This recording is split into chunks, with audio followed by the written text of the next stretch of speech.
hopefully today compared to the last long ones. We do have significantly less on the agenda, but it is still a full meeting.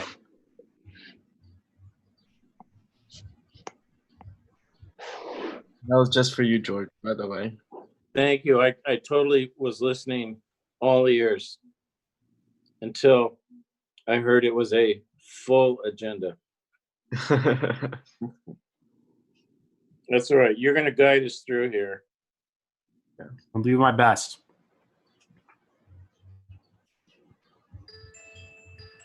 Okay, we don't have anyone new in the waiting room. Okay. So. I'm going to go ahead and get started then. We're going to call this meeting to order. I'd like to announce that it's being recorded. The time is 6:02 p.m. Jonathan, can you call the roll? Yeah, Director Brandt. Here. Director Geis. Director Bertrand. Here. Director Freeman. Here. Director Hedges. Director Nguyen. Here. And Director Thurlow. Here. We have All right. two absent. Two absent in quorum. Before we begin, we'd like to acknowledge the Chumash people. Sorry, you got something? Oh, I was saying Bob just got into the waiting room. Okay. Before we begin, we'd like to acknowledge the Chumash people who are the traditional custodians of this land. We pay our respects to the Chumash elders, past, present, and future, who call this place, Anascoyo, the land that Isla Vista sits upon, their home. We are proud to continue their tradition of coming together and growing as a community. We thank the Chumash community for their stewardship and support, and we look forward to strengthening our ties as we continue our relationship of mutual respect and understanding. That will go to the consent agenda. Do any directors have items that they'd like to pull? If there are no requests to pull, I'll entertain a motion. I'll move to approve the consent agenda. Second. Made by Bertrand, seconded by Thurlow. Is there any public comment? Any board discussion? All those in favor, sorry, we're going to do a roll call vote now. Director Brandt. Yes. Director Freeman. Yes. Director Thurlow. Yes. Director Geis. Yes. Director Bertrand. Yes. Yes. All right, we're going to move to the public comment period. At this time, any member of the public may speak on matters that are not on the agenda. We won't take action on any items not on the agenda, except as provided for by law. Are there any public comment requests to speak on things not on the agenda?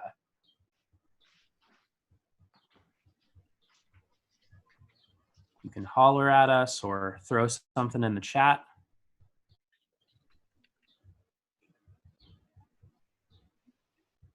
Okay, we're going to close the public comment period for now then. Now we'll move on to action items. The first is the building assessment for the Isla Vista Community Center and the Community Resource Building. So I'll turn it over to Jonathan and Gary. Mr. President, I'm going to recuse myself from this item. Thank you. Thank you, Ethan. What time is it? 6:05. So, hi everybody. So we finally have the full report for the building assessment. It looks way longer than it actually is. It's hundreds of pages of it are like the Santa Barbara zoning code.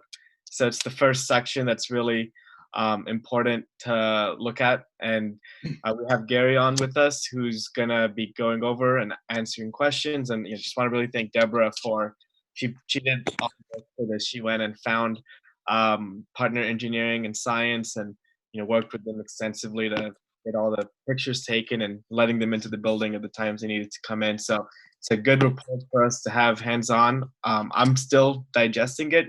Since we just got it, still looking through it and comparing what is in it to what our discussion was last meeting.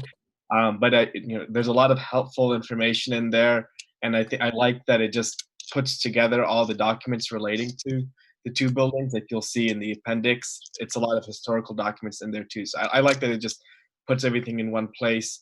But I'll turn it over to Gary to give his review, executive summary of the report, and answer any questions from the board. And I think maybe there might be some tweaks we need to make to it. But again, I haven't commented on those yet myself. But I think your feedback is really welcome here, so that we can have a good final report if any changes need to be made. Hey, everybody. Okay, so just as we're just discussing, any changes or additional information or information that you'd like removed, modified, you don't feel is necessary, let me know. We can take care of those. This is a draft report. So we're just really looking at it for the first time. And there may be, questions, answers, and things that are more important that need to be emphasized, and other things less important. Really, the next step of this is, has everybody had a chance to read the executive summary? That's really a critical section in this whole document. And I've elaborated on it a bit more than we usually do in our reports. I think it's important here for everybody to understand this particular section, as it holds quite a few interesting items in relationship to the building, some of which I'm not sure if everybody was aware of. So let me start there. Does anybody have any questions about that? Or if you'd like, I'll just read through it and we can kind of touch on it as we go. Thoughts, anybody? Mr. Well, let's Stevens, not I don't know read- if you have to read through it verbatim, but if you could give a little bit of a summary of each of the headings and sections you have within there, I think that'd be helpful. All right. Anybody else? No, I don't think you need to read through it. We can read through it. What you need to do is tell us what's the most important parts we need to know. All right. So as we had discussed a bit last time, I want to emphasize again that you're in the C2 zone district, which does not comply with the current uses in either of those buildings. And what I try to emphasize in that executive summary is that somehow, somewhere, somebody needs to get with the County of Santa Barbara and make sure that the building, the way it sits now with the current occupancies, will be okay.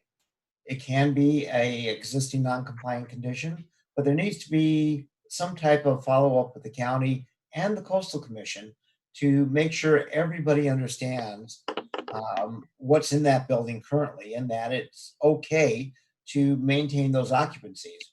What I'd hate to have happen is somebody come along, realize that these are not legal occupancies, for instance, have an issue with the parking, and then file a complaint with code violations. And then all of a sudden you're in a difficult situation trying to rectify something that you thought or would have assumed would not have been a problem. That's part of the reason I quoted the Santa Barbara County code for C2 retail use, so that everybody had a bit of an idea of what can be done. So you can move forward and make sure that there's a conditional use permit provided from the county that justifies the building in its current use.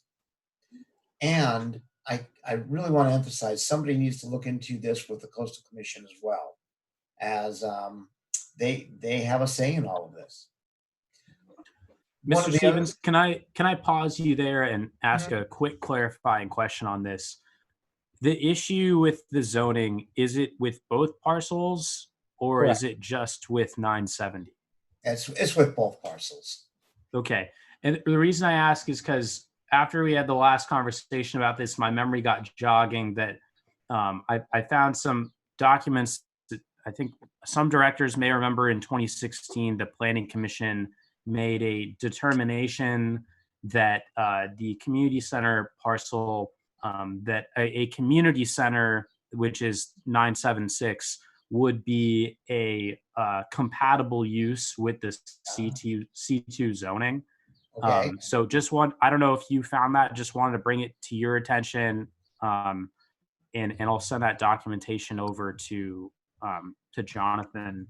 I don't know if you guys have talked about it, but it was a minor hearing that we showed up for back in 2016 to support, but just throwing that out there. Great. I'd like to see that document as well.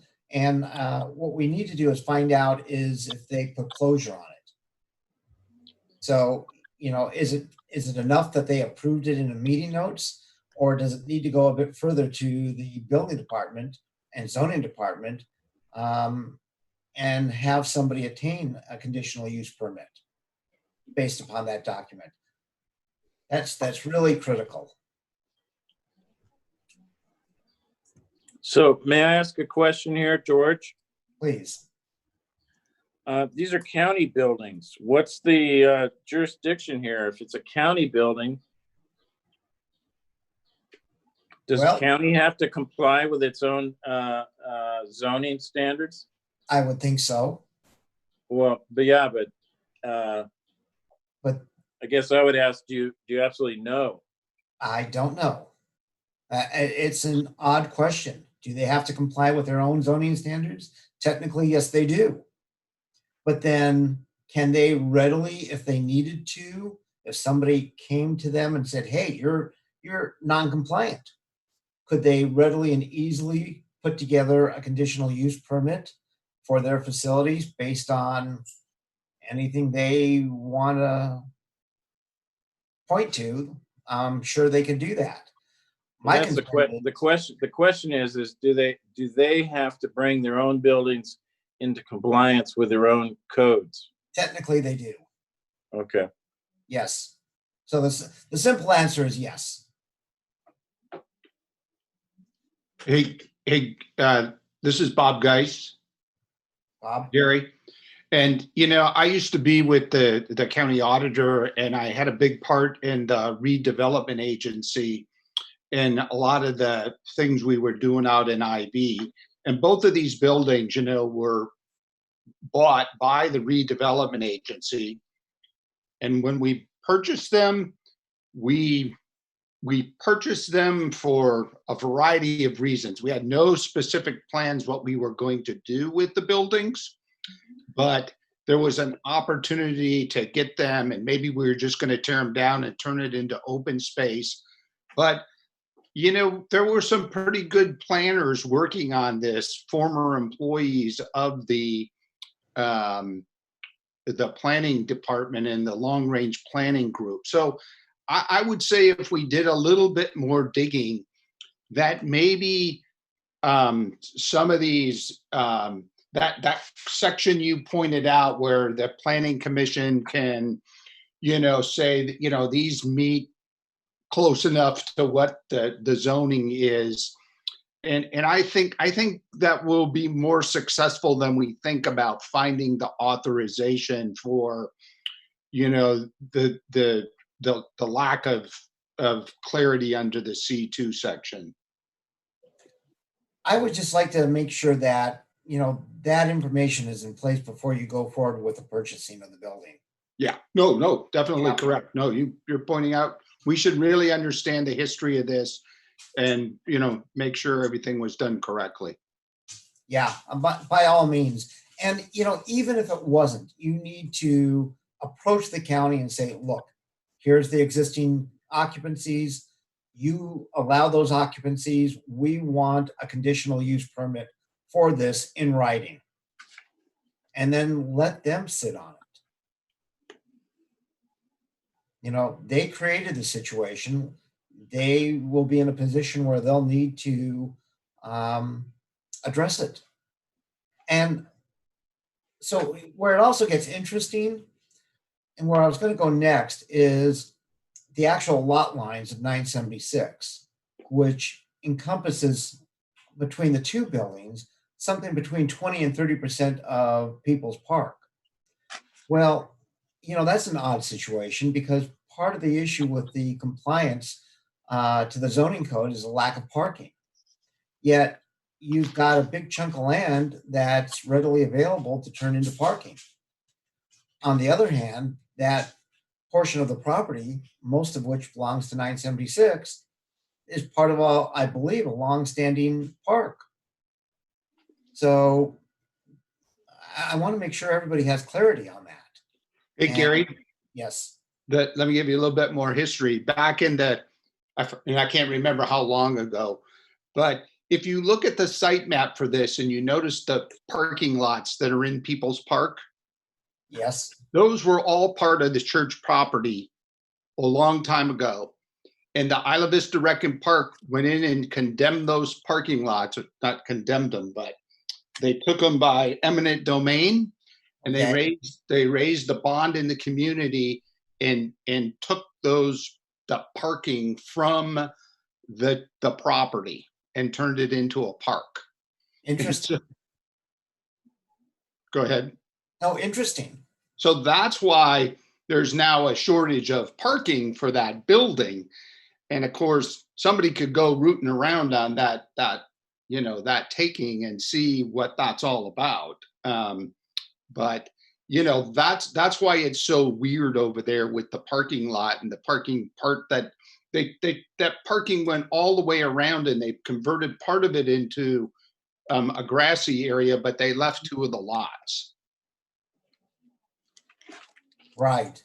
I just don't want somebody, you start using that as a community center, and somebody in the neighborhood decides, gee, how could you have this as a community center when you don't have enough parking? And now all these people are parking in my neighborhood and I don't like it. Or they're parking in my retail center parking lot and I don't like it because they're not really using, my facilities or my retail business. They're coming for the community center. And clearly they've got a point. And your use is non-compliant, and a big part of that non-compliance is parking.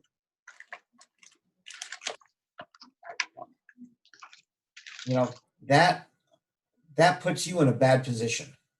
Yeah.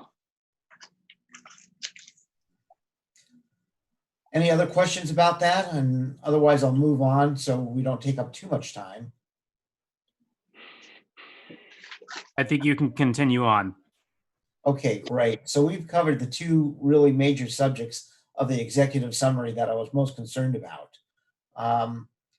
What we can do is take a look at the tables, and that starts on, let's see here, page 7 of the document. Hey, Gary, could I interrupt one more time on the executive summary? Yes. Hey, so one of the things when I read the report, I was trying to say, okay, I'm reading the executive summary and I want the big overview, right? And I've tried to get my brain into the report a couple of times, but I think the overall assessment there of the 2 buildings, in one of your back tables, you described fair, good, and there's one other one. And maybe you could go to those definitions and read those definitions and then give your overall assessment on the 2 different buildings. Because I think one, you say it's in good to fair condition, and the other one, 970, is only in fair condition, which is the lowest. Correct. Well, poor is the lowest condition. So it's poor, fair, and good. Oh, yeah. 976 is generally in good condition. Okay. There's been a lot of money spent on that recently. It's been renovated. And for the most part, they did a pretty good job. It's obvious to me they removed asbestos in that building. The only concern I have really for that building is if it meets the structural seismic for current earthquake requirements. And looking it up in the zoning in the county of Santa Barbara, there's a footnote that says it needs to be, both buildings need to be reviewed because of the area they're located in and the date of construction. 976 is especially concerning because I couldn't see any of the any parts of the building that are joined together, any of the actual structure.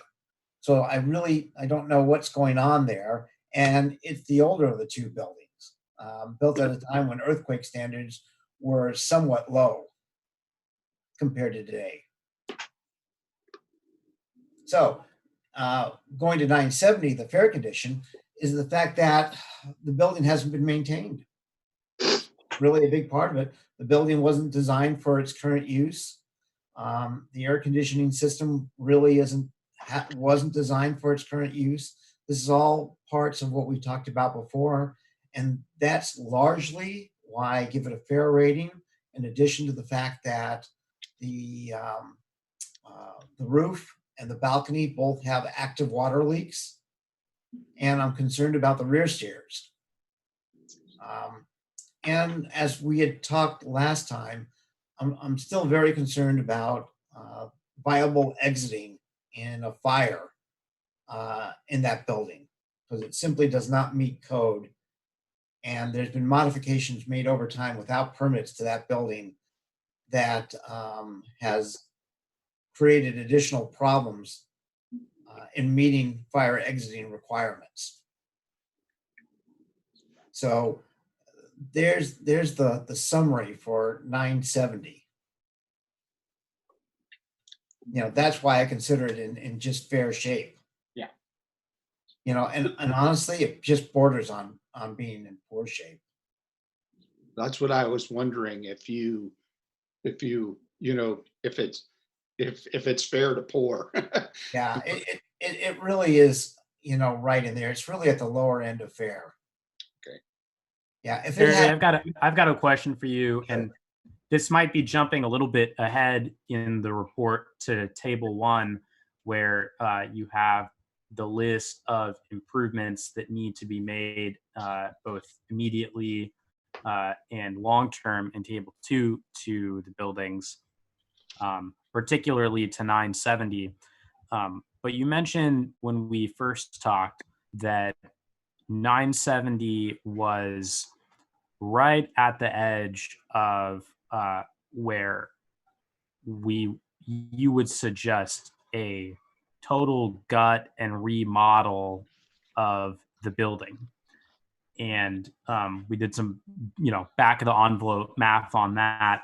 And I guess I'm wondering, looking at the numbers, how what your suggestions or what your immediate repairs and deferred maintenance repairs would compare to an option like that cost-wise, because it seems like these immediate and deferred maintenance repairs, this is just the bare bones that we need to do in order to be in a place where we are secure from a liability perspective yes. for the building. Is that a fair assessment? Yes, it is. Yeah, these are all minimal things that you need to do, and for the most part, need to be done as it states in the tables within a year, in the first year of ownership. And truly, the fire life safety issue should be addressed right away. The roof and the HVAC, you've got a little bit of time on, but George, are you still there? Yeah, sorry. Okay. The roof, even though it's leaking, and the balcony, even though it's leaking, you've got until next winter to really start to address those things. Regarding the HVAC, you already know the difficulties you're going to have moving into summer. So you know what's going to happen, and it's just going to continue to happen until somebody really readdresses the system altogether.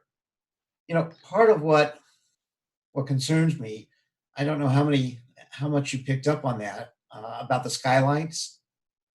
Whenever I see a building disregard parts of its original structure and things that the builder paid extra for, tells me that somewhere along the line somebody was cutting corners, and that's concerning. You have all these skylights up there, not one of them is in use. And when I went up into the ceiling system, it was obvious to me that not only was it bad planning from the office standpoint and the clinic standpoint, but the HVAC system simply wraps all over the place up there and under and around those skylights. So whenever the HVAC system was installed, they shortcutted all of that. And that's usually a red flag. And when I say shortcutted, what I mean by that is they disregarded the fact that there were skylights there. And they took the easiest route and the least expensive route they could when installing that system. And it speaks volumes with the way it functions today. Gary, and the skylights are exclusively in the newer part of the building or the older part of the building? Well, Or are they in both? they're really in both. Okay, just I was really surprised when I was on that roof. I thought, gee, I didn't remember seeing any of those when I was going up. And sure enough, once I went through the interior, I could tell where they are because I could see the light coming through the suspended ceiling in areas. But none of them are used. Excuse me, I'm sorry. Spencer, do you remember, this is Deborah, do you remember the middle of the building that I pointed out to you when we were in the parking lot? that's right. They run through that section of the building. Okay. Hey, Gary, Thanks, could Dr. I Brad. ask you one more technical question in your report? Yes. I understand it better. When you speak to the useful life that exceeds the evaluation period, what do you mean by the evaluation period? So Is it it's 10 years plus 10 two, generally 12 years. January 12? I saw that in one of your table. Okay, Yeah. Thanks. Yeah. So HVAC systems, everything has an expected useful life. And if it's well maintained, okay, the equipment is well maintained, you often can go beyond that expected useful life and have an additional number of years of serviceable life left. HVAC equipment is a good example of that. And it also depends where you're located, okay? If the HVAC equipment is having a heavy use, it has a tendency to stay right within its expected useful life of 15 to 20 years. Your challenge is that you're so close to the ocean. And without proper maintenance on a regular basis, those units tend to fail on the earlier side than on the later side due to corrosion from the saltwater air.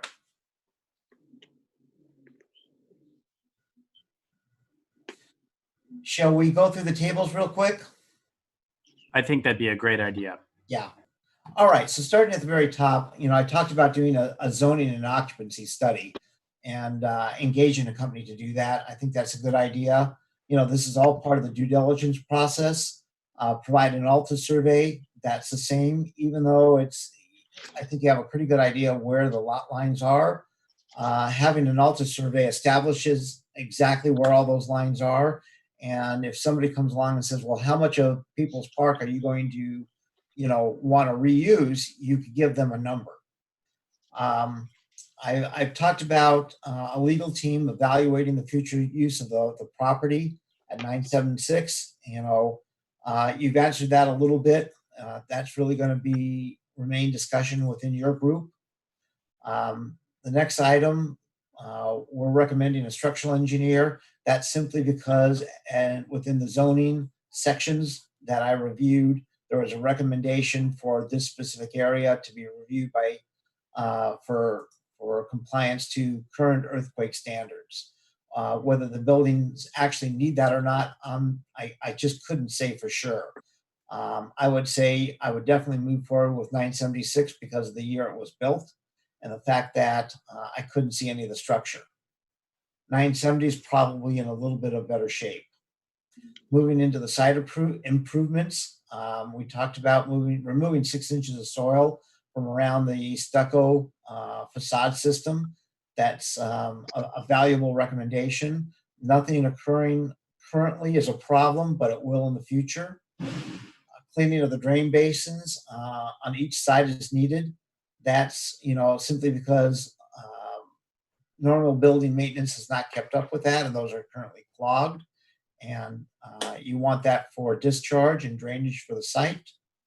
The next item, 3.2.2, 976, develop a remainder of the parcel for additional parking. And that's something you've got to really give some serious consideration to based upon what I discussed earlier on, as far as, you know, how do you handle the lack of parking for the occupancy uses that you have currently?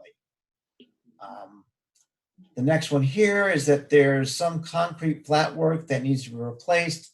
It's broken, it's damaged, or the cracks are significant. That's not unusual at all for buildings of this age. We'll get a little bit more into that when I talk about the disabled accessible section 7 a little bit later. At 976, Deborah and I looked at an issue there where you've got water coming in under those loading dock type doors and discussed it a little bit. So there's two things that are happening there. One, the concrete flatwork that was placed wasn't sloped correctly and unfortunately slopes towards those doors. Those doors, by nature of the type of door it is, just they're not designed really to keep water out of the building. They're loading dock type doors, and that's really not an issue at a loading dock. So my recommendation is to put a linear drain in there. That's the least expensive method to saw cut and install a drainage line. And that's highly recommended. In a significant foul weather event, I think you're going to have a real issue. Everybody talked a little bit briefly about the barren areas in the landscape, and it just needs to be addressed. You know, the landscaping is aged out, it's died off. It really needs to, somebody needs to look at it and replant. 3.2.4, we always talk in our report, it's a part of the ASTM requirement about signage. And that's something I think you should consider also.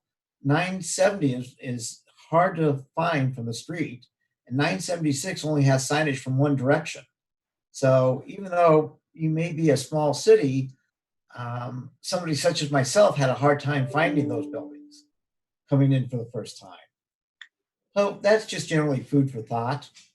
What I do want to emphasize, though, is I really would like to see new lighting all the way around those buildings, okay? The general illumination for those buildings simply don't meet current requirements, and I think you have a safety issue there.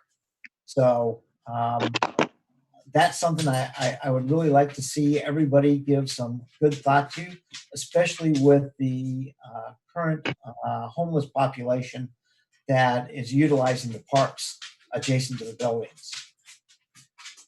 All right, going into the structural frame and the building envelope portion of the report, replacement of the storefront system is recommended due to its age and weathering.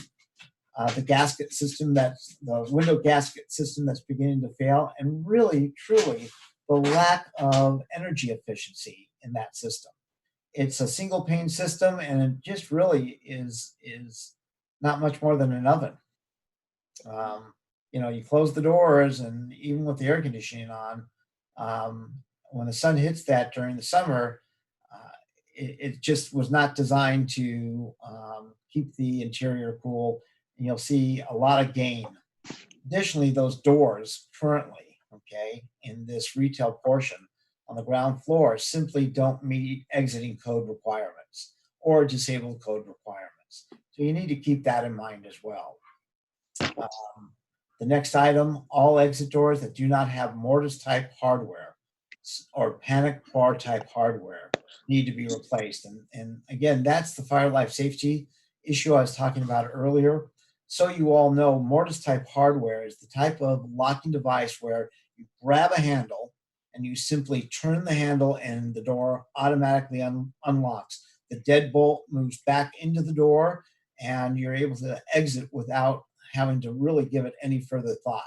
Currently, there are deadbolts on there. So you have to turn a handle, you got to grab a deadbolt, turn the deadbolt, and then move forward. That's not legal. Okay, that's it's simply non-compliant. Moving along here, at 4.4.1, I'm talking about tearing off the existing roof membrane and providing a new BUR membrane, okay? You might consider upgrading that to a single ply membrane, which would be a little bit more expensive, but give you a longer term use. I'm fairly certain you're going to be keeping this building for a very long time. And a BUR membrane is going to give you 15 to 20 years, 20 years easy with maintenance, and a single ply membrane, which maybe it's going to cost you another $2 a square foot, is, you can get 30 years out of that. But the bottom line is you've got to tear off the existing membrane. It's too far gone for it to be further serviceable. Along with that, the access hatch to the 970 roof is simply not safe, and you need to provide a new access hatch to that.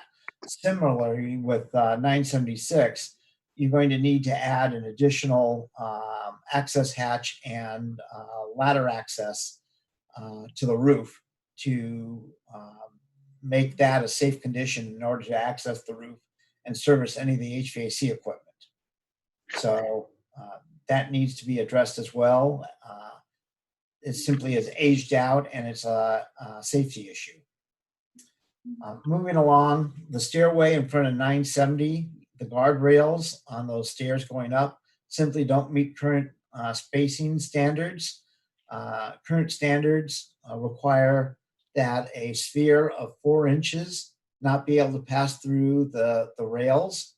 And I think you're someplace around 6.5 inches on those rails.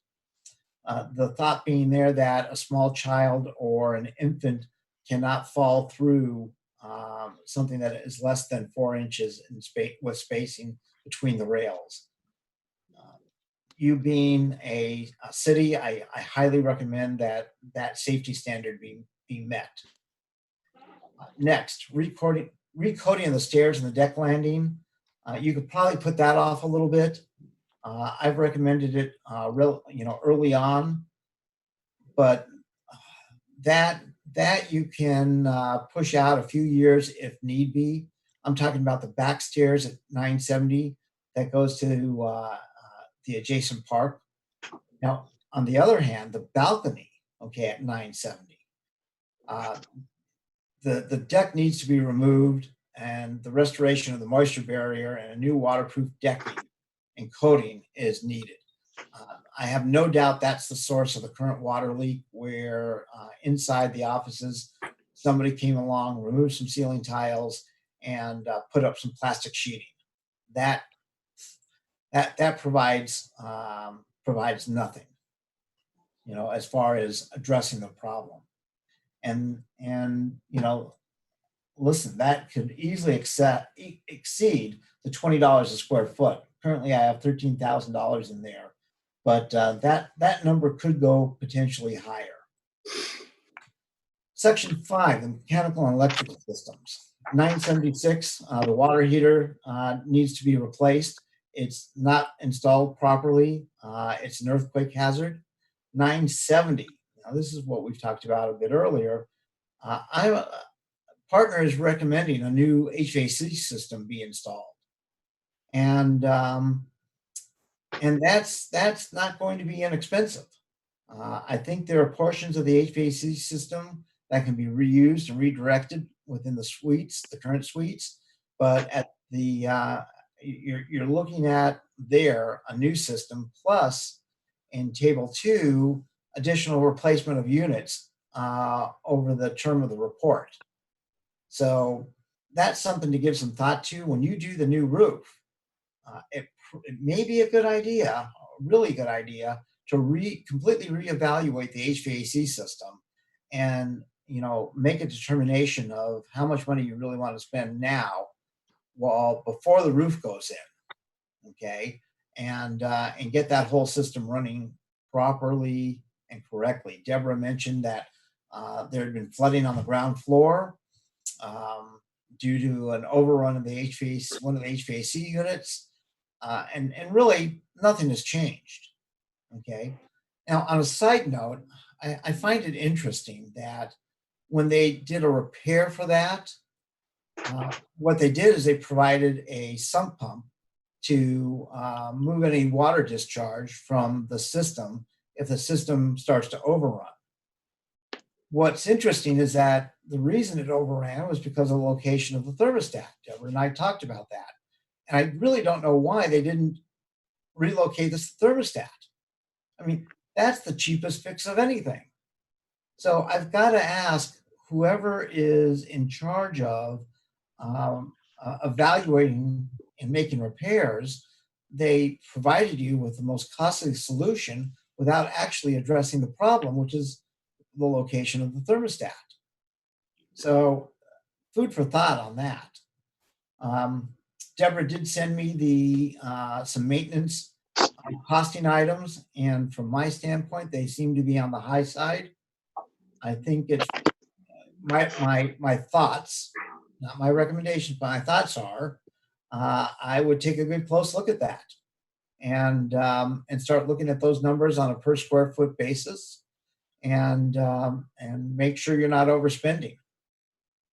All right, moving right along. A complete infrared scan of the electrical distribution system panels for both buildings is now needed. And this is typical. In any office buildings, commercial buildings, this should happen on a regular basis. It hasn't for these buildings, it's time. That scan will tell you how well everything is functioning. I am expecting that everything is going to function fairly well. 976 could have some problems, but that system is relatively simple, so repairs on that shouldn't be difficult if they do find an issue. More important, building 970, the elevator requires servicing and load testing. That hasn't been done. That's a safety issue, needs to be done. And we're also recommending a full elevator inspection and analysis. Now, you know, for the $3,500 to $5,000 you'd spend on that, it's well worth knowing if you have some long-term issues with that, which I simply cannot tell. I can't get into the pit, okay? I can't see what's going on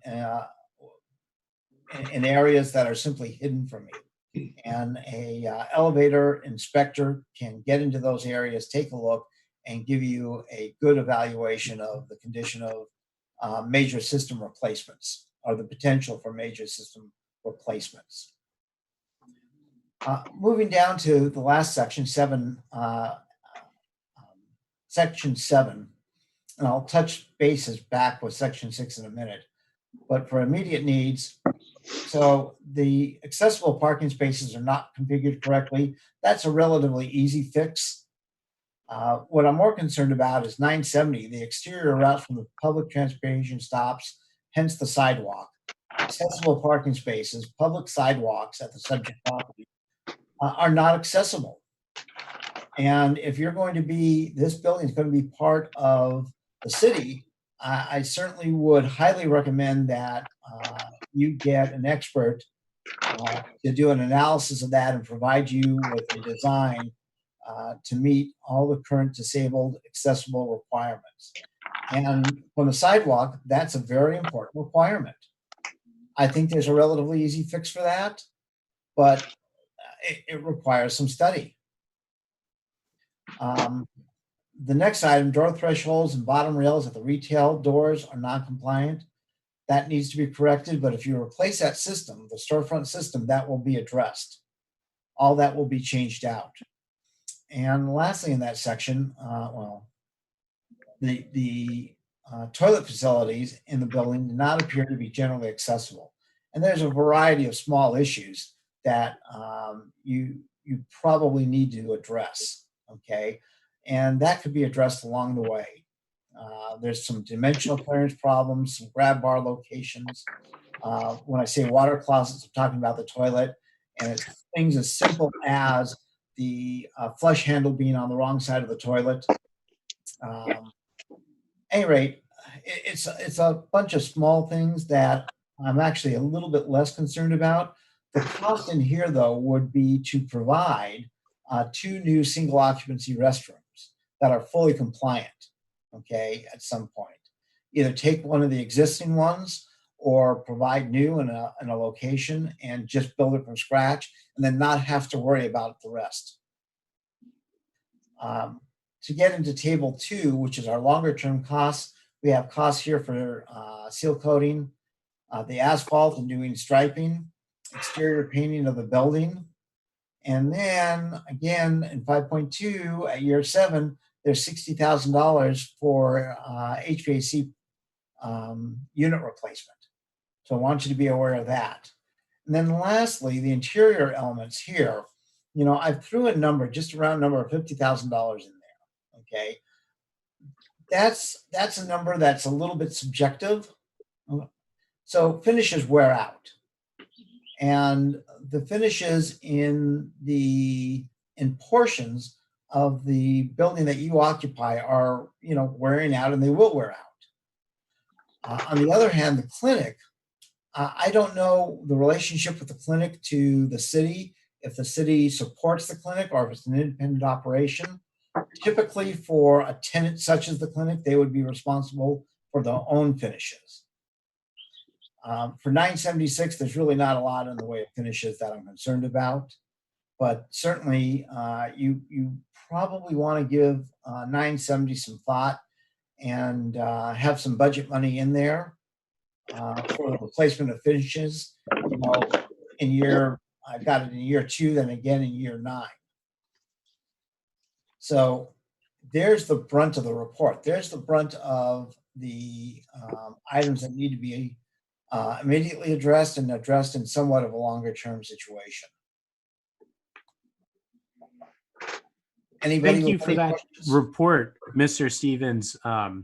You were incredibly thorough, and I think that that was incredibly helpful for us as a board to have an understanding of what this report contains at a item by item level. I want to open it up for the board for questions, but I've got a question that I want to ask first, which is under section 7 of your first table. You come up with an estimate for the item regarding accessibility and sidewalks at 3,300 square feet for those sidewalks. Yeah. That's a pretty pricey figure of around $100,000 for the total cost of that project. And I guess I'm just wondering, how did you come up with the 3,300 square feet estimate? 'Cause that seems like a lot of sidewalk, you know, compared to just running something from the street to the front of the clinic building. So I looked at it from worst case, and I was a little concerned about that.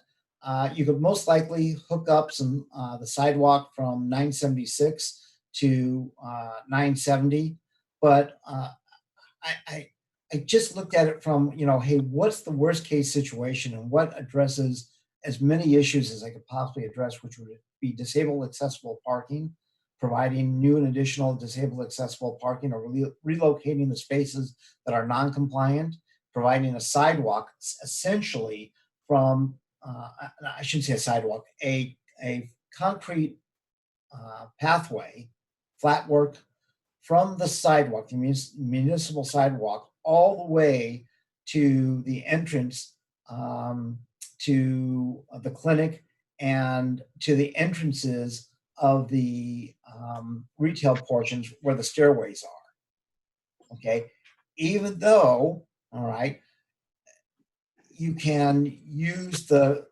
portions of the concrete in front of those stairs. My feeling was, let's look at it from the biggest picture possible. So if something goes wrong, you're less shocked.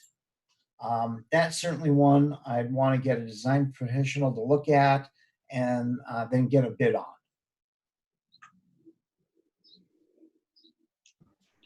Thank you for that, Gary. Are there any other questions from the board on the tables?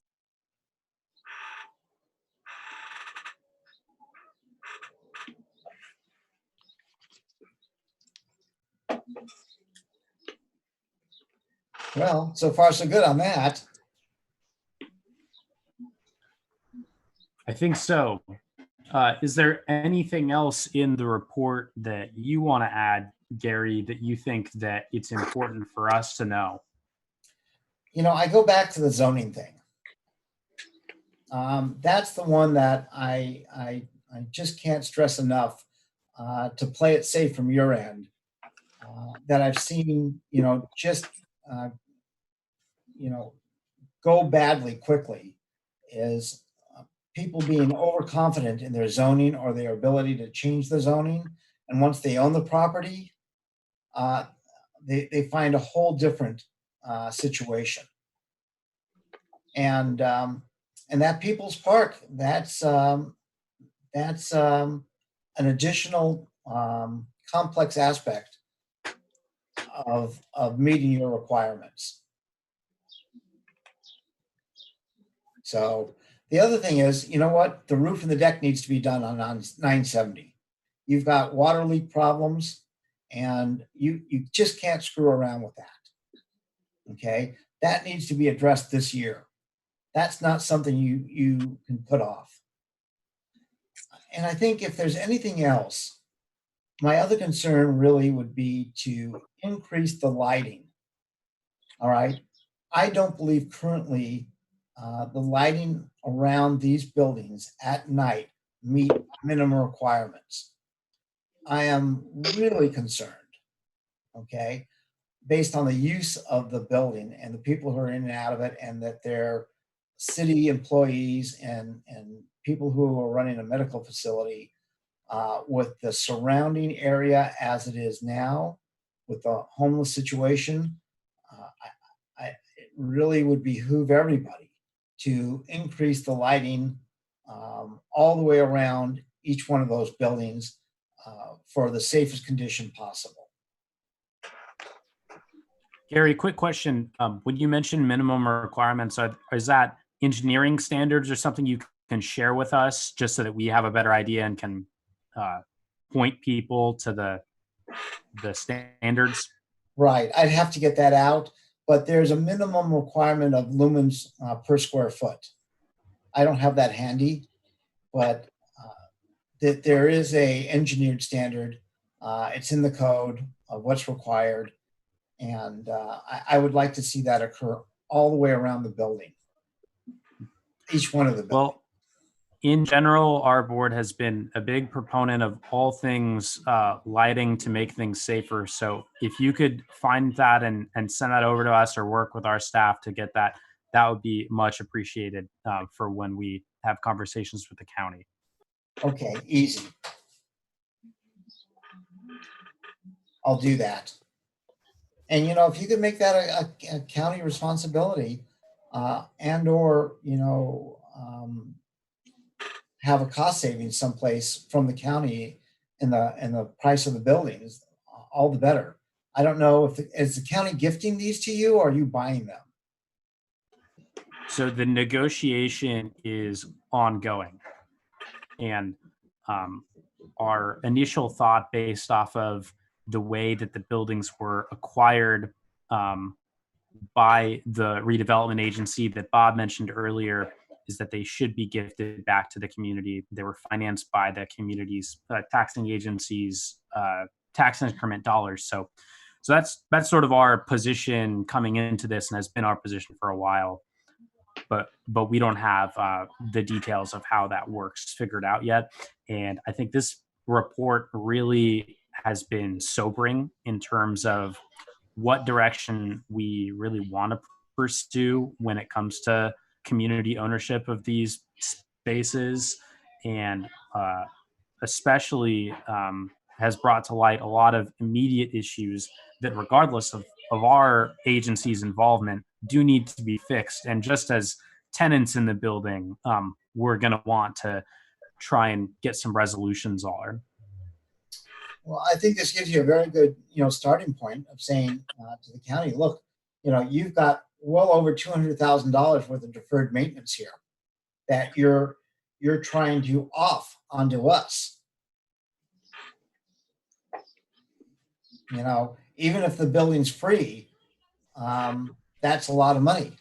And truly, this is deferred maintenance, code issues that they haven't maintained, and disabled accessible issues that have, escalated over time, that the county can no longer, okay, have a footing to say they're not required.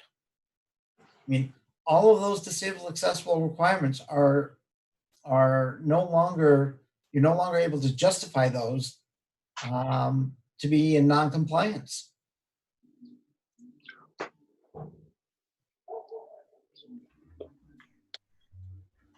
Are there any other questions from members of the board for Gary?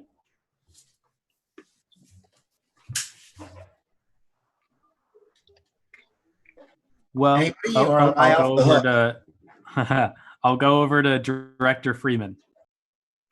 Is there anything that you can say that would make me want to smile again?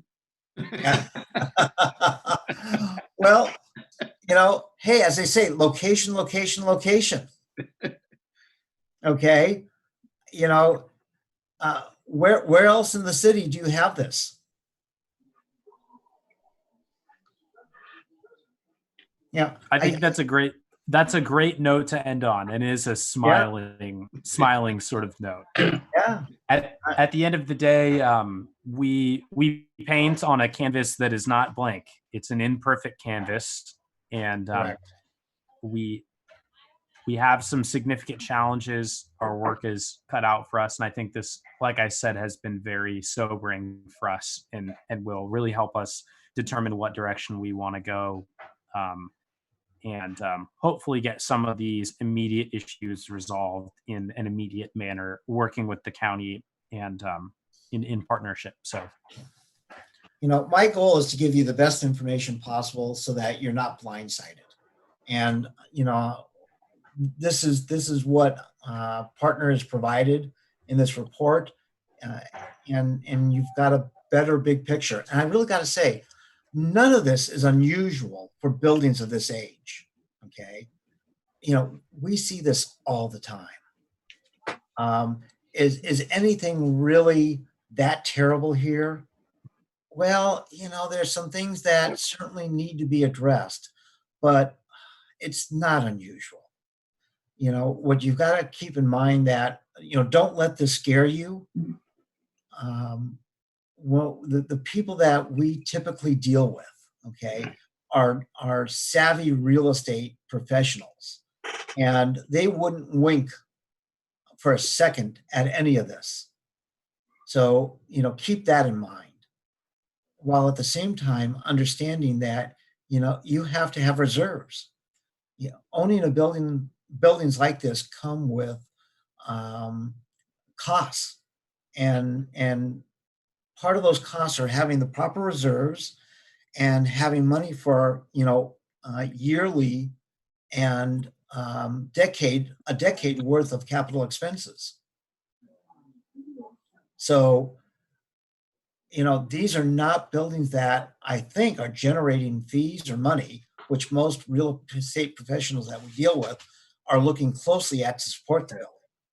So that's why, this report here is really valuable for you to see in a big picture. Okay. But again, it's nothing that is terribly unexpected. I mean, I could give you stories of a lot of terrible, unexpected things. And, this is not in that terrible category. There's just a lot of room for caution and understanding of, what it is you've got. And I think that zoning aspect is a big part of it, and relatively easy to address if you could get the county to sign off on it. Spencer, right. This is George. Can I ask Jonathan? Jonathan, what do you need from us to move forward on this? Sorry, I was on mute. I think from the board, we probably just want to have another closed session to talk about the negotiations again soon, and we're gonna bring this report to the county when we meet with Supervisor Hartman and Gina on Thursday, so we're gonna let them know about this. But I think, I mean, we need the board's feeling on how we want to now move forward, now fully understanding this situation. I mean, we had a sense last time, and now we have the full picture. So now it's just wanting to know, where do we want to go? I mean, do you want me to start looking into, or Deborah to start looking into the other studies that are being recommended that we need to do? Do we want to, you just want your. Let me make. Well, let me make a motion to keep us moving along here. So I would move that we direct the staff to put together a action plan based on this report we've received that we can discuss with legal counsel in closed session. That would be one, and then I have a second motion. Let's consider them one at a time. So, Okay, go ahead. So I need a second. there's a motion made by Thurlow. Is there a second? I'll second that. Seconded by Geis. Thank you, Bob. Okay. Is there any public comment on this motion?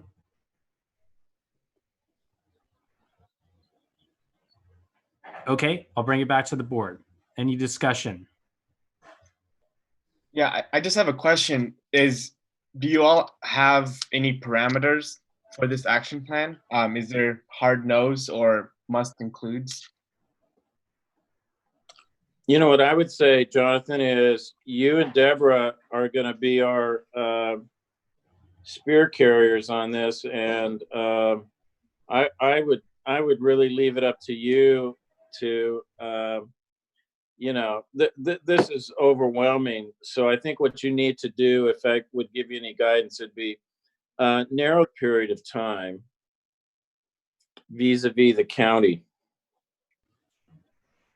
One thing for you, Director Thurlow, if you would amend your motion maybe to include our entire negotiating team in the process. Bob Sure. and I have been speaking Yeah. with Jonathan, and Yeah, we'll continue to that's do fine. that. And No, that's a Deborah good as well. point. I agree. That's a good Okay. point. Is that friendly with you, Bob? Yep. Okay. Then with that, if no one has anything else, I think we're ready to vote. Director You Brandt, call the roll, Jonathan. Yes. Director Freeman, Yes. Director Thurlow, Yes. Director Geis, Yes. Director Nguyen. Yes. The motion Okay, then- passes 5-0, 1 Thank you. absence, 1 recusal. So my second motion would be, clearly the zoning is the big sore thumb out there. I actually don't think it's going to be a big deal because we're essentially, one government agency to another. But I would say that separate from our action plan, that we address the zoning issue as a separate high priority issue. Is that the motion? Yes. So that would be to direct staff to work with the county to address the zoning issues. Yes, and really, and not part of the motion, but really, my comment would be, let's get that part of it going right now, because that could take months to wind its way through the county. And I'm not clear. I didn't ask what the role of the Coastal Commission is on this, but I know. Let's just leave that off. Let's just work on getting the rezone done. I think that works for me. I definitely would prioritize that. I think we do need some more information. I sent Jonathan the documentation of the Planning Commission's action from 2016 from 976. So I have my fingers crossed that this issue will actually be easier to resolve than we think, and that Good. It might already be somewhat resolved, and we just don't know because it was some administrative Yeah. action that took place years ago. Good. Yeah. But I'm comfortable with that. I'm not comfortable with moving forward with any of the money spending activities that are under that section yet. But I No. don't think that this I motion agree. includes any of that. No. So maybe it's maybe made by Thurlow. Is there a second? I'll second that. And seconded by Geis. Any public comment on this motion?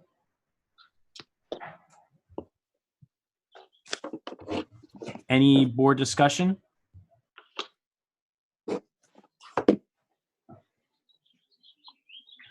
Okay, in that case, Jonathan, can you call the roll? Director Brent, Yes. Director Freeman, Yes. Director Thurlow, Yes. Dr. Geis, Yes. Dr. Nguyen. I think your mic's off. She just said yes earlier. Christy, is your mic okay? I'll unmute her. I can do it. Oh.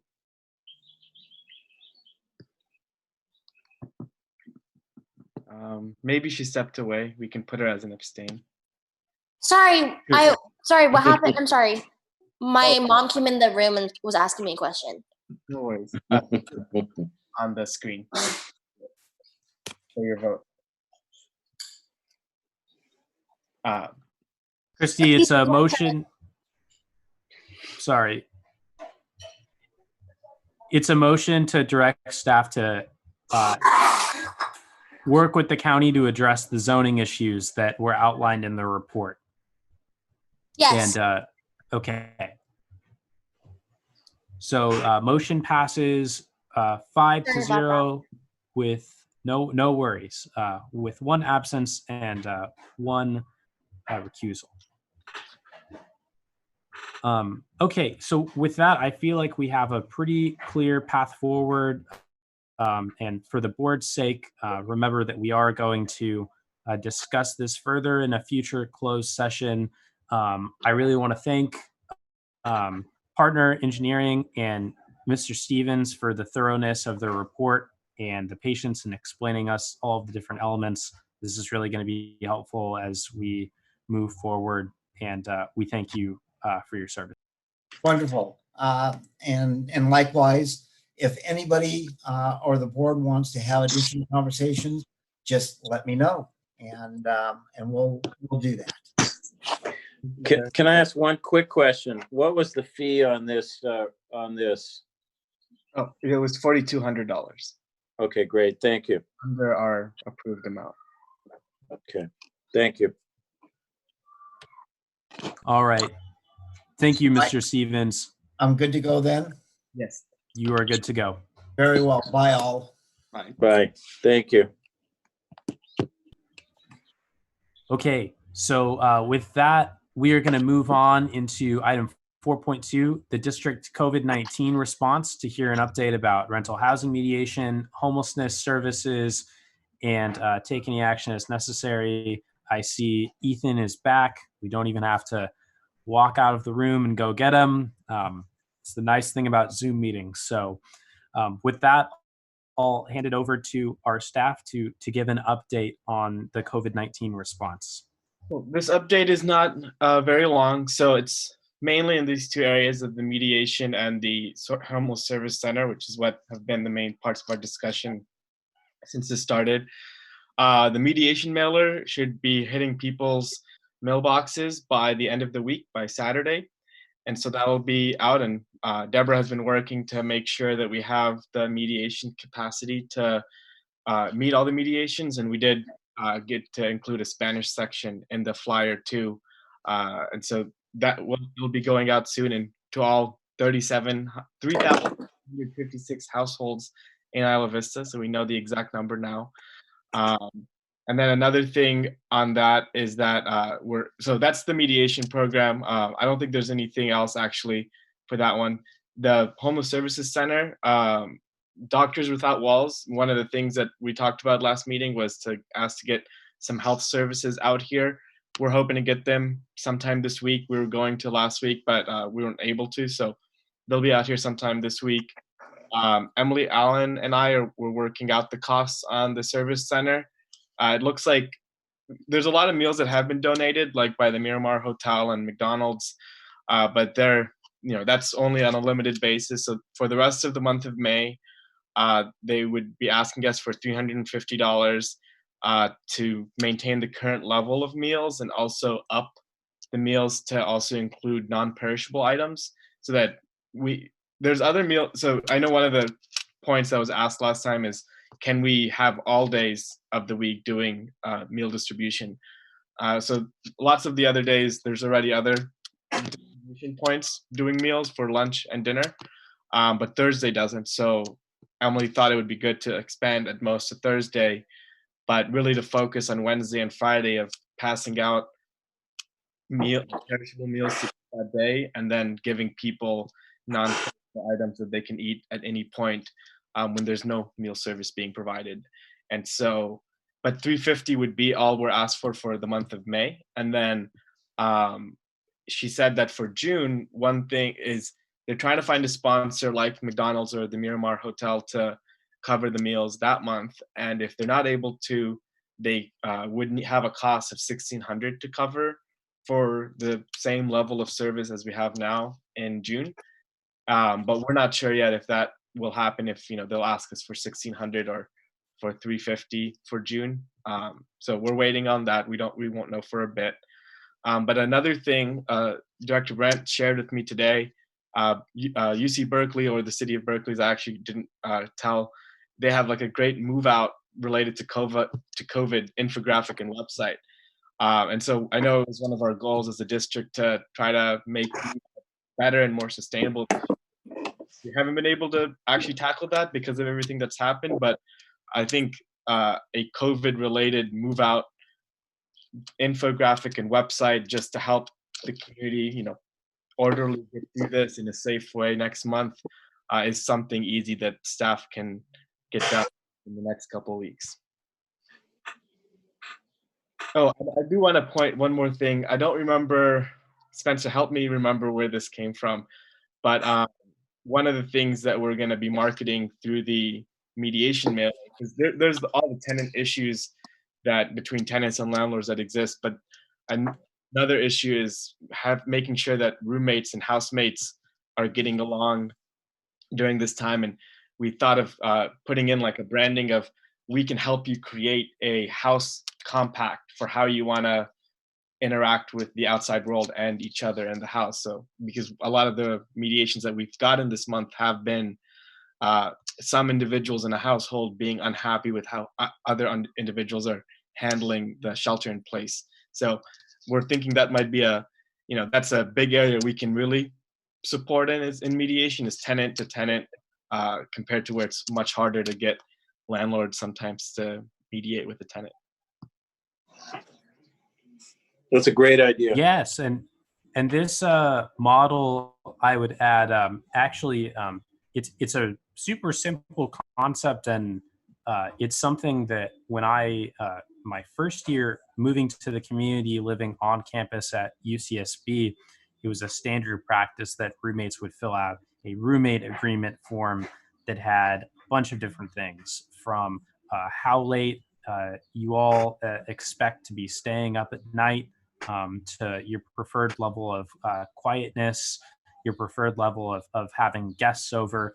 And so really, this is a way to dive deeper and get more specific to some of the COVID-related issues, of which I know personally I've heard a number of from a number of different folks in the community that they're having with their housemates right now, as shelter in place becomes both more normalized and a regular part of our lives, but as many of our community members seek some semblance of returning to normal. So I'm really glad that we can market it just like that, and I think we're going to get additional buy-in from tenants that way. Spencer, can I ask a question? Yeah, let me ask a question first, George, Sure. and then I'm going to go over to Jay and then you. Okay. So right. the first, I just want to give feedback, I guess, on the plan for meals. Are these meals that we're planning on purchasing going to be coming from local Isla Vista businesses? Is that something that we've thought about?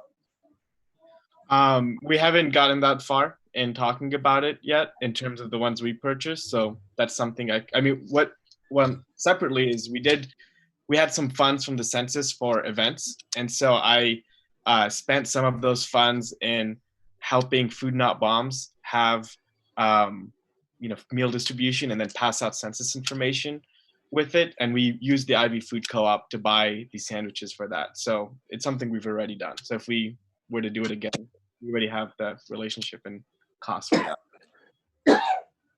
Okay, yeah, I just think that will be important. And I'm very supportive of the idea of us putting in a very small amount of money in order to try and feed our homeless neighbors. We've heard hunger is a big issue right now with just not as much food being available and out there because of business closures. So I'm going to go over to Jay and then to George. So I certainly appreciate the problem and also feel the idea that it's a very small amount of money, at least for the end of the idea for the end of this month, is $350. This feels like very little, but I do wonder, particularly if we're like now looking at potentially doing it, just sponsoring it ourselves for next year or for next month. And that's now looking at, 1,600 or whatever it was listed at. Whether we aren't really a food distribution district. I mean, we're not as sometimes it gets brought up. I mean, by the board members, the idea that we're not really into doing social services. That's not really what our thing is. And we do have this issue, right, which is that the money that we have is supposed to be used for certain types of things. And so the extent to which we were like figuring out cool excuses for, we want to have a census, outreach program, and then the census outreach program will have some food added or something. Like, I mean, I that makes some sense to me, but to the extent to which it just kind of we kind of start losing the pretense, and it's just okay, we're just going to start taking the utility users tax we collect and spend it on food, particularly when there are some people who are against us doing that. We don't have any kind of like, as I pointed out at the last meeting, we don't really have any kind of like legal immunity from the fact that, like, it's not like we've been told that, okay, yeah, the way the taxes are earmarked and all sorts of that stuff, it's like that we're not subject to that during COVID-19. So I'm concerned about this idea of us kind of drifting into this idea of let's just start spending our district's money on food directly, but I don't know. Yeah, no, Director Freeman, that's a point well taken. I will say the census money is from a grant from the Santa Barbara Foundation and County of Santa Barbara that we kind of just need to spend to say we did everything we did. But in terms of the utility user tax, that would be a bigger discussion we'd have. Thank you, Director Freeman. I'm going to go over to Director Thurlow.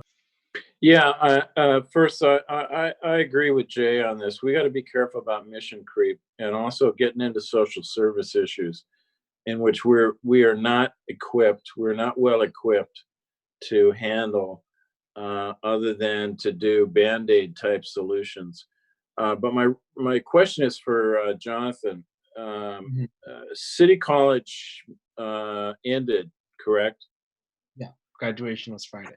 What's your sense on move out of City College students? I mean, it's hard to say. Leases go past, school graduation. Yeah. So I'm sure it's similar to normal, if not the same amount of effect that has already happened with people who've left because of construction. It's hard. I'm just trying to get a sense of, in this really uncertain time, what's our population look like and who is it? So anyway, thanks. That's all I needed. It's I just wanted to mention one thing is one thing we had I was gonna ask Spencer to elaborate more on our reopening discussion that we had, and I have some points I was gonna make in my general manager report more so, but one suggestion that Pegeen had was to do like a survey of the community, just to ask general, like straw poll, not scientific, to ask, are people here Are you thinking of returning in the fall if you have a lease? Kind of doing something like that, which I thought was an interesting exercise if we want to do that in a couple weeks. I think that would be great. We just have so little good data about who lives in our community and for how long and where. Yeah. Well, you know, we're calling people right now to ask them to fill out the census. So maybe we can sneak in a question at the end also. Okay. Okay. How's that? Can you give me a 60-second? How's that calling going? We've made 300 calls in the last week and a half, and we're adding more people to be making calls every day. And our interns have been training the new volunteers and, you know, other people who are working on this. So it's going well. We're still at below 50% reporting for the census, though. Is that bad? That's really bad. We got to 61% in 2010 before the enumerators came out. And the issue with this is in my general manager report, but the issue here is that Isla Vista is at a certain size of people who've signed leases and who were living here in March. And that's going to change in June or early July. And the enumerators, like the people who go door to door for the census, are going to now start coming in August through October, but the households are going to be changed by then. And so even if the people in October or September give the correct number of people in a unit, that number might be lower than because of COVID and the changes that have happened than it would have been in October 2019. And so that's my worry, is trying to get as much done now compared to later in the year, because now at least we can say, what was the size in February of your unit compared to what was the size last year when you didn't live here? It's harder to ask people that. I have a funny feeling the census might get totally tossed. But anyway, I'll wait for your GM report. Thank you.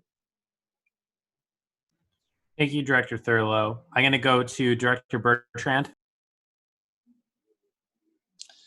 Thank you, Spencer. Jonathan, thank you for this report. I have a couple questions and then I'll provide where I'm at. First off, how many days a week right now are we operating our homeless support site? 2, Wednesday and Friday, and Thursday, maybe next week we can bring that on. Okay, thank you. And right now, about how many folks are we seeing per day utilizing the support site? It's still been pretty consistent at like 40 people per day. Okay, that's helpful to know. And right now, other than food, what other services are being provided when people come? Yeah, there's actually a new one I forgot to mention. So we do the stimulus assistance, which is kind of petered out at this point since a lot of people have gotten theirs. We pass out hygiene kits, which have like hand sanitizer or water and other hygiene products in them. Pass out masks that are made by community members, so they're all donated masks. And then a new thing is there's a new CalFresh benefit because of COVID right now, and so that's the new kind of service that is going to be started provided tomorrow, is support signing up for the new CalFresh benefits.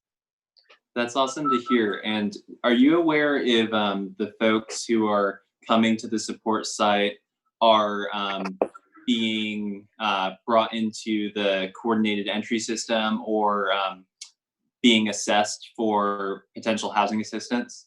Yeah, technically the service center is coordinated entry, just blown up. Yeah. Okay, well, that's great to know. And I really want to underscore that point because, I mean, it really is meaningful for not just meeting the current situation in Isla Vista, but the long-term, having long-term benefits of getting these folks connected with a system that eventually could get them housed. Not saying that we take part in that process to get them housed at all, other than just providing this venue for them to get their foot in the door for future resources. But anyway, I'm really proud of this service that we've been providing. I think it's going really well. In my day job at the county, I'm currently conducting an assignment as a disaster service worker deployed on the weekends at one of the county's homeless shelter sites that we've set up for COVID-19. And I've gotten to speak with a lot of folks. And the one thing that strikes me every time is just how small actions, things that I don't even realize would be so impactful, just how profound of an impact that has on the lives of these folks during this time. COVID-19 is challenging for all of us, but especially for our homeless neighbors. And that's something that I continue to learn as I'm working with folks who are homeless and medically vulnerable during COVID-19. So I really commend Jonathan, Deborah, United Way, all of our partners who are working on this, because this is work that's improving our public safety by making the homeless encampments in Isla Vista hopefully safer and healthier, and really providing folks who are living on the streets with assistance. This is protecting the public health of our community by giving these folks supplies and education on how to protect themselves from this pandemic. And this is community building. These are our neighbors, these are our residents, and we are providing them with dignity and respect and welcoming them in our community during this challenging time. So my hat's off to our staff for this. As far as expanding meal distribution, that's something that I could be interested in. I think that we should check in with the food bank, because right now the food bank of Santa Barbara County has 53 sites set up around the county for food distribution. I'm not sure if one of those sites is in Isla Vista, so I think we should check on that, because if we find out that there's not a site in Isla Vista or at UCSB, that could be a great opportunity to bring in that resource, which is connected with the larger food distribution effort. So I do think we should check on that. But in general, I certainly will continue to be supportive of those small ways that we can help provide assistance to our homeless folks. So thank you very much. Thank you.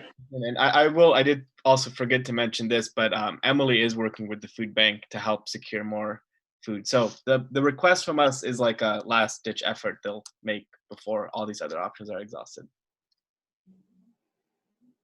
Can I just quickly respond to Ethan? Go ahead, George. Sorry, I don't want to delay this any longer, so I'll make some quick motions later. But I would just say, Ethan, I totally agree with your heartfelt concerns and issues.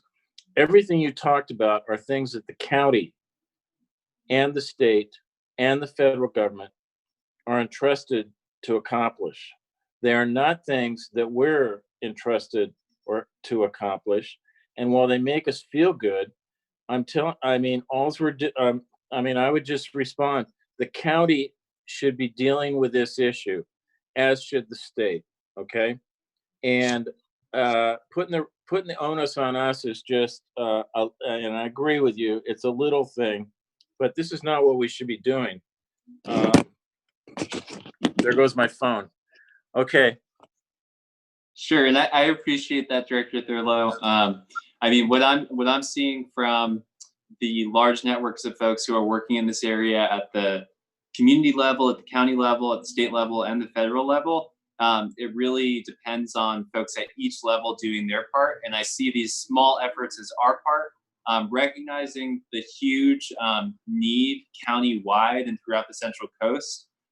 From what I'm seeing, and I would like to hear staff's opinion on this from being on the calls as well, from what I'm seeing is that efforts like this are really necessary to see folks getting served at the ground level, at this level that we're currently providing service, just because the need is so great and everyone is trying to respond in this unprecedented emergency. So I think that it's important for organizations of our capacity to be involved in the small ways that we can. But I also recognize that there is so much that we can do. So I'm not proposing that we add on many more services at this time for this need, but I'm very happy with what we're doing right now. Thank you. I just want to jump in and punctuate one thing that Jonathan mentioned in his report, which is that one of the big priorities right now for the coordinated entry system is getting folks enrolled in CalFresh so that they have access to state benefits during these trying times. And so anything that we can do, whether it's meal distribution, whether it's sanitizing, hand sanitizer, any distribution we can do to try and draw people in so that they will go through that process, I think is really beneficial. And I really want to thank Director Bertrand. It's been really fascinating, and it's been a learning experience for me to hear about your experience working at the non-congregate shelter that's set up in South County in order to rehouse some of our homeless neighbors during this crisis. That's going to be a really big component of our ability to reopen society in something that resembles normal. Many people will note that the governor's guidance that was released last Friday includes a provision that the county, or not just the county as an institution, but in our county, there needs to be the capacity to house 15% of our homeless population.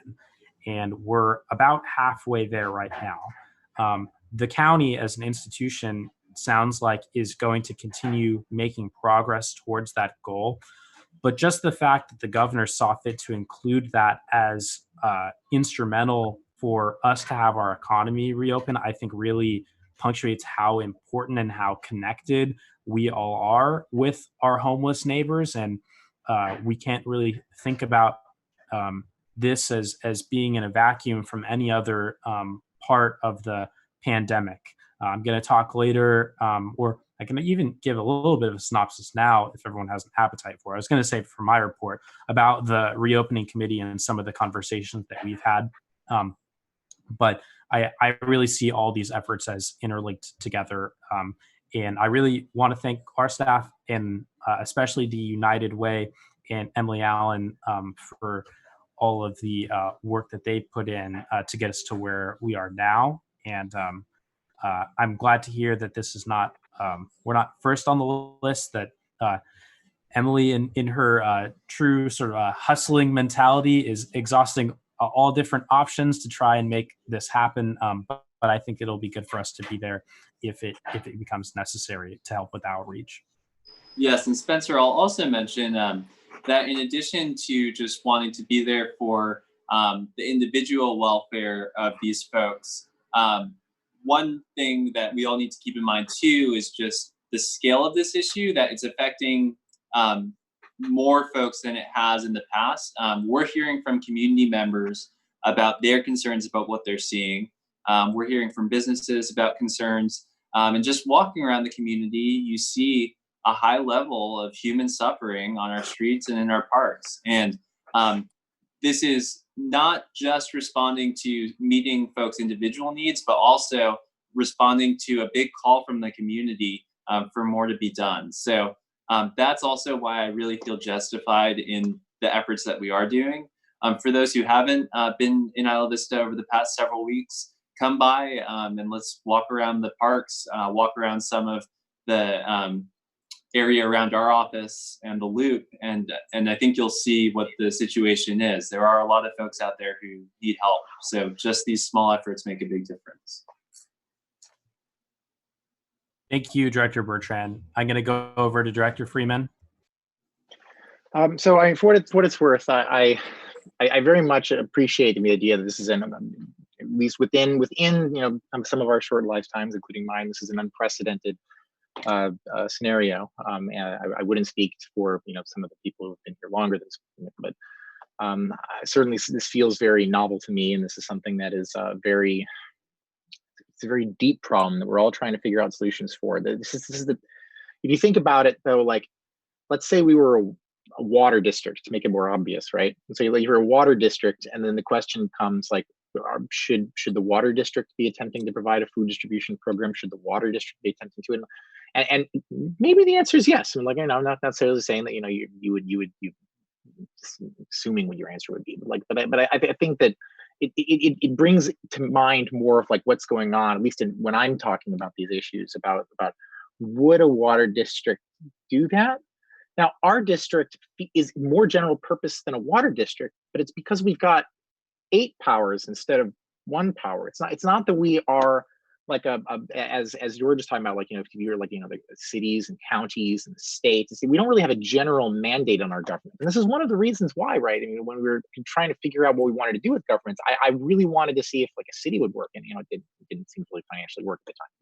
But like that is partly because I wanted to be able to, when moments like this happened, be able to respond to them with the force and weight of government and funding and all of those things. And so it's also, I mean, I'll say it's cool, right? That like people look at us as that government, and I think that's part of the reason why, and people come to us and they bring issues to us, because a lot of people, I mean, essentially just operating under a mental model like, oh, we're pretty much a city, and this is pretty much our city government. And, it's the same kind of thing that I would take to a city government. I'll take to the CSD, and I'll poke my elected representatives and try to get them to try to help me. But at the end of the day, I do have to at least somewhat analyze the things that we're doing within that framework that we're legally in, which is that we are a special district. We're not a general purpose government. We're special district, and the special district that we have has 8 powers. And so to the extent to which we can figure out how to stretch a power, or kind of like figure out a way to change an idea until we can do it, I've always been very interested in trying to figure those boundaries out. When we have our lawyer on a call, and I ask, like, can we do this? He's like, well, it sounds like a community facility. I'm like, okay then. But it is something which is like, the more obvious something ends up becoming, or the more when the pretense gets removed, it starts to just be a lot more like, okay, well, we're a government that has 8 powers, and we're doing something that's maybe kind of outside that set. But I'm certainly both appreciative of the problem and very interested in trying to figure out how we can help when we can, and certainly I've been very supportive of as our attempts to try to help in various ways. But I just want to make certain that this is said, that like we are a special district. Thank you, Director Freeman. I think your point is well taken. And I mean this in all seriousness. To your important point about what if we were a water district, would this be appropriate? What if we were a community services district that had a community facilities powers and regularly does fund luncheons for the working and professional class in Isla Vista through events like the Isla Vista Community Network, through events like the various town halls that we hold. I understand that there's a little bit higher level of organization when it comes to what we're currently looking at. But again, I think it is important to be said that we never have this conversation when it comes to hosting events for the students and working professional class in Isla Vista. We only have this conversation when it comes to helping our homeless neighbors. And I think that there's a little bit of a just some implicit bias there that is not malicious. It's going to require a little bit of a change of the frame of mind for all of us as we move forward. So. I will say that I wasn't really I didn't really know that we were hosting events normally. You bring up one thing I did know about, which I hadn't thought of, which is that about once a year, I think we sponsor the IVCN lunches, but maybe we shouldn't be doing that either. Most of the people who are doing that are the various businesses and nonprofits in the area that are interested in supporting that effort, but maybe it's not appropriate for our government to be using our cash for that purpose. It's really not that I'm looking at this as like, oh, well, specifically it's because we're trying, helping this one population. I've even in the past, right, been like, we're running an event. Are we even allowed to run an event legally? Isn't that the carve out from EF? Isn't an event something that the Park District is only allowed to do, and that we can provide a place for an event, but we can't provide the event? Like, and that's where it starts getting into like all of these complexities. But certainly, the $350, it seems so small. I mean, it's the kind of thing, right, where it's just like, in order to try to be able to have this conversation without feeling like, I'm causing some problem, I just want to be like, I'll give you the $350 for the event. Well, not the IVCSD for it. I'll give, United Way the $350 for the event. And then we can have a discussion about whether IVCSD is allowed to do it right. But I just really want to say that because it's really more of a global question for me about what it is that we are or are not supposed to be doing, as opposed to trying to be like, well, who are we doing it for? But yeah. Sure. And just to clarify, Jonathan, providing United Way with the money, that's what we would be asked to do if we are asked to do it. Yeah. And I think that'd be the easiest way to do it, is they send us a invoice for holding that event. Okay, well, that's good to know. I don't want to get caught up too much on this point because it doesn't sound like we need any action at all. I think this is really an update, and it's been good to hear. This is a difficult time for our community, and I think it's going to be a conversation that we'll be continuing to have. I think it might even be useful to just have the COVID-19 response as a standing item on our agenda so that we can talk about things under that banner. We don't necessarily need full reports every time or written reports or anything, but I think it will be good just for us to be reminded about these things. I know that next week, the Community Center Advisory Committee, I think we are going to try and plan on meeting, and there's been a little bit of discussion about, as we move or inch closer towards a phased reopening, about if the community center space has some additional uses that it could be used for. And so that's definitely something that we're going to talk about, and I'll want to continue to talk to the staff about. More broadly, when it comes to COVID-19, I just want to say for everyone in our community, especially our local business community, that we personally want to be here for you, want to support you during this really difficult time, and especially for those businesses that are still open. I know I'm patronizing them as much as possible. So I think that anything we can do to try and help them have their voices heard is going to be important. In our guidance that we've reviewed as a committee, we've, I think, submitted some really important suggestions to the county in terms of how to improve that guidance and make it work better for Isla Vista. We've talked about the potential for doing something that the city of Santa Barbara is now considering very seriously, which is closing streets and allowing the public to utilize that space either for walking or for dining, just so that we can bring some socially distant activity into our downtown core. And it's something we're going to talk with Supervisor Hartman about. So just teasing that one, because that's one of my favorite ideas, and it seems like it's gotten a lot of success in other communities in the Bay Area and now across the country. Even in Florida, I saw was the latest place in Tampa where they did close off the streets. So just an idea, and we'll be looking forward to everyone's continued input. Anything else from the board on this item? Okay. Then with that, we're going to go ahead and move on to 4.3, which is the 2020-2021 recommended budget hearing. This is a simple one. We need to set a budget hearing for approving our budget.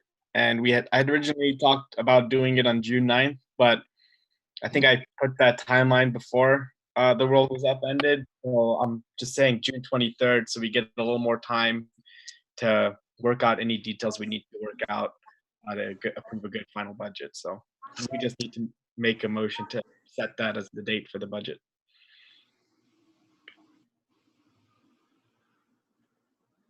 Okay. In that case, I don't know if any board members have questions, but I think I'm ready to entertain a motion.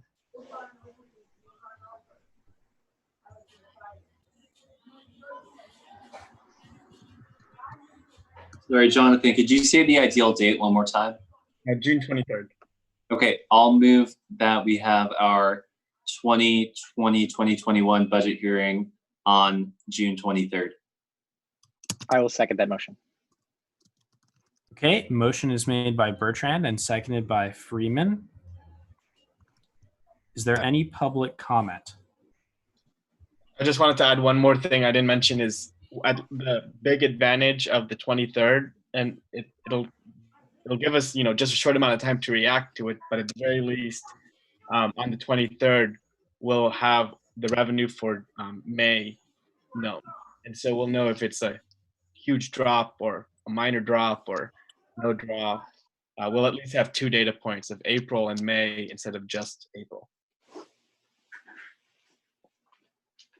Thank you for that, Jonathan. Okay, in that case, brought it back to the board, and seeing no other comments, I think we're ready to vote. Jonathan, can you call the roll? Director Brandt, Yes. Mr. Freeman, Yes. Director Thurlow, Yes. Mr. Geis, Yes. Director Bertrand. Yes. Yes. Motion passes 6-0 with 1 absence. We are looking forward to seeing everyone on the 23rd.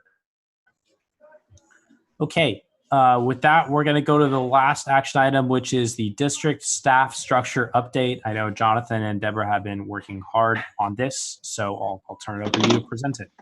Great, and I do want to mention, I didn't get to write this in. I thought I had, but I didn't. But there's also no specific timeline yet tied to this, and that's really important about this because I don't want anyone to know, I'm proposing this. We'll have job descriptions next meeting and hire in June. This is more of strategic look of it, and I think we need to talk. I need to think about more, and we need to talk about how we want to roll this out. But I'll go through this. I'm gonna actually go through the second section first before moving back up to the top, which is the 2019-2020. Just very briefly. The job descriptions for my position and Deborah's, these are the ones we considered about a year ago when we decided to create the assistant general manager position, when we said, okay, here's the split between the general manager and the assistant general manager. And then below that, and let me just share my screen just so that everybody who's online, who doesn't have a computer, who doesn't have this can look too.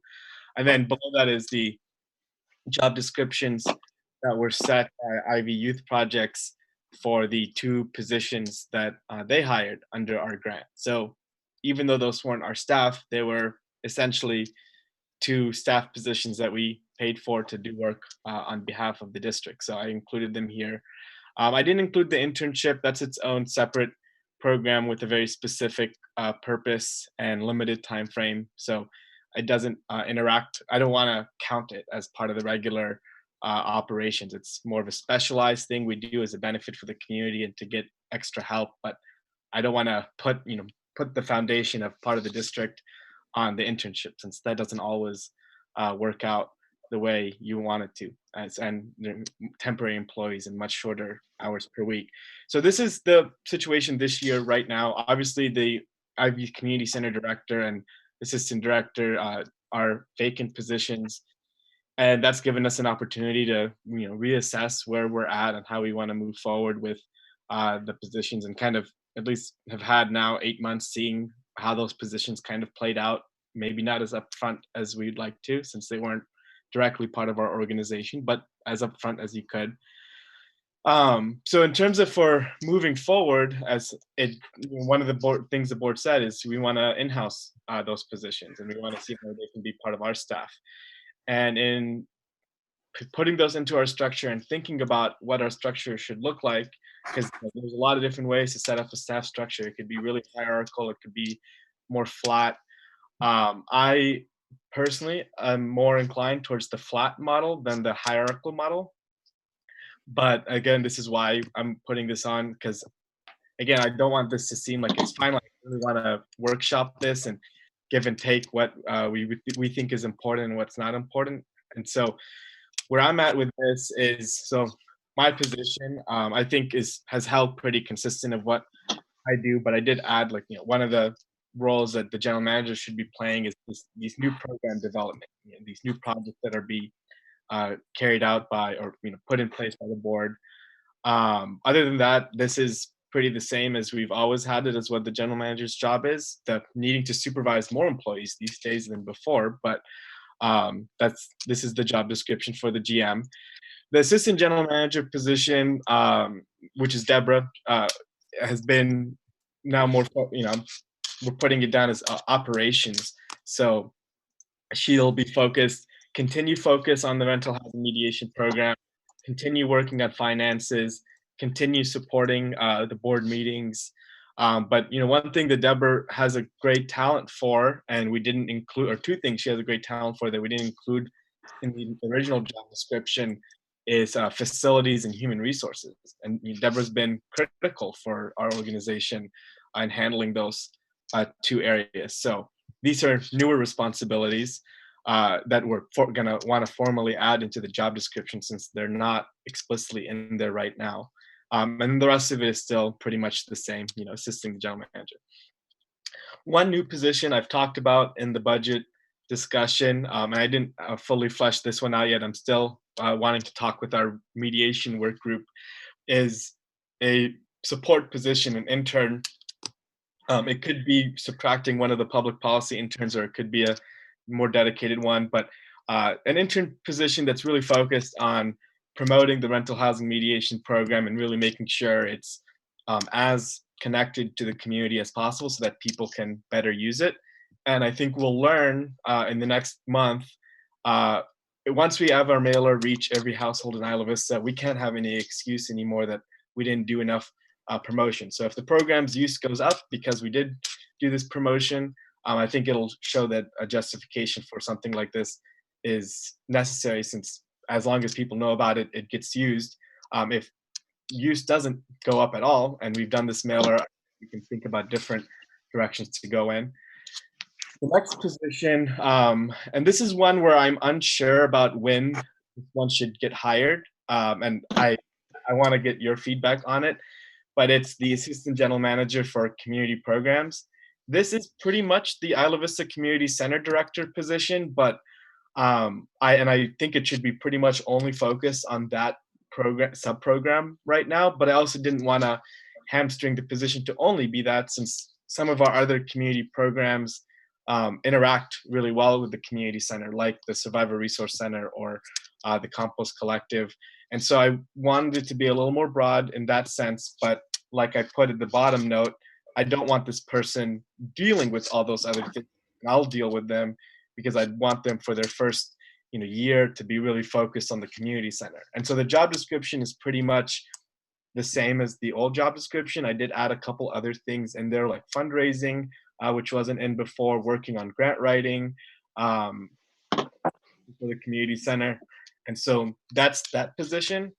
The other position that's added, it's not a new position, it's just reworked a little bit, is this community engagement position. It's a copy paste of the assistant director position for the community center, formerly the community room coordinator. So it's a position that's existed in some way for 2.5 years now, but we don't know what the uses of those spaces are going to be. But one thing I've heard a lot from the board, and especially Director Freeman, but I think everyone's mentioned something like this, is it's really important for the district to be better connected and better just in the community, better outreach, better communication.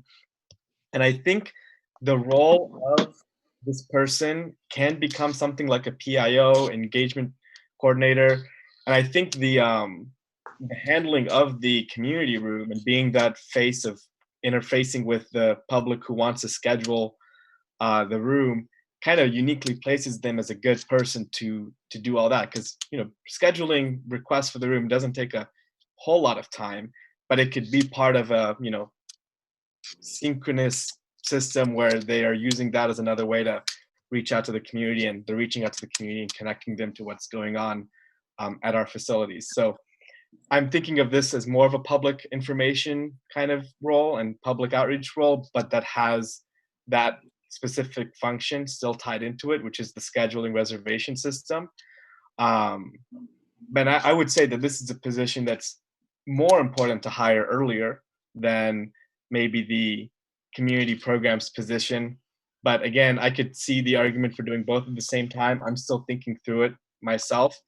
The reason I'm hesitant to say, okay, let's hire both of them right now, while, we technically, we are running the community center still, is because, like Spencer mentioned, we're not running anything besides the service center out of there right now and any other emergency response.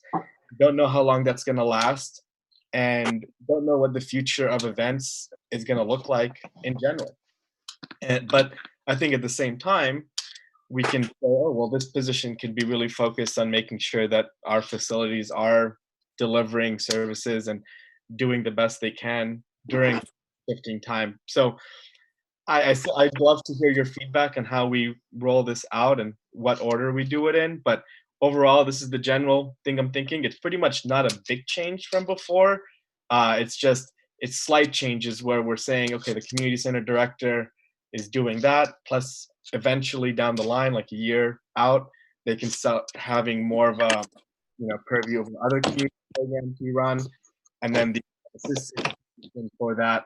I felt that it could be expanded significantly, since scheduling is not a huge time commitment to being more community focused and making sure that IVCSD is as ingrained in Isla Vista as possible. So I'd love to hear feedback, and my thinking is that I'll get your feedback today. Deborah and I will talk more about how we want to do this, and then we can come back with more job descriptions and all that pay and all that kind of other stuff later, in the maybe next meeting or the first one in June.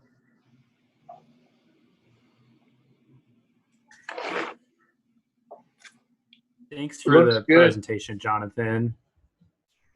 I think that it's clear that you both have put a lot of thought into this, and it's a very holistic plan.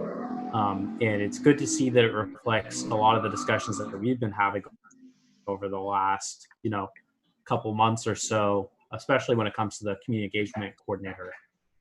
I did have one question on the community engagement coordinator, which is, and that position, as well as the assistant GM for community programs, is where do you see CSD sponsored programming playing into their job description? Yeah, I mean, that it was part of the job description for the two prior positions. And Paulina's old position, she really was doing a lot of the work of, making sure the Zumba instructor came, making sure the salsa came, managing those programs. I think I would want to move those more into the assistant GM role to manage the partnerships with vendors to provide programs. I think we're going to need to provide some programs. If we're moving this in-house, we're going to need to have a program budget. But if you look at here where it says there's two different kind of ways to deliver program. There's one where you work with service providers to deliver their programs in our space. And then there's when you work with potential user, like we bring people in because we want to provide something.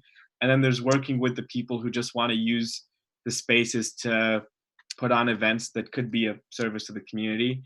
In terms of us directly doing them, I could see our staff, yes, needing to handle some of that, but I also want us to see where we can just build more of these partnerships with service providers.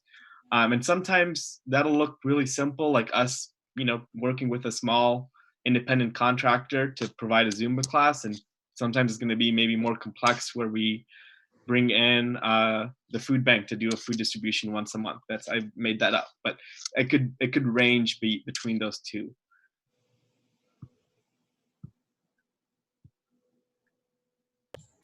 Okay, that's good to know, and makes a lot of sense to me. I'm thinking about some of the, I guess, we'll call it native programming that IVYP did, so things like the Mother's Day event, and just want to make sure that type of stuff continues, and that we just have a clear idea of who's going to be carrying that out, whether it is maybe IVYP still continuing on to program in the space, or whether it's us. Yeah.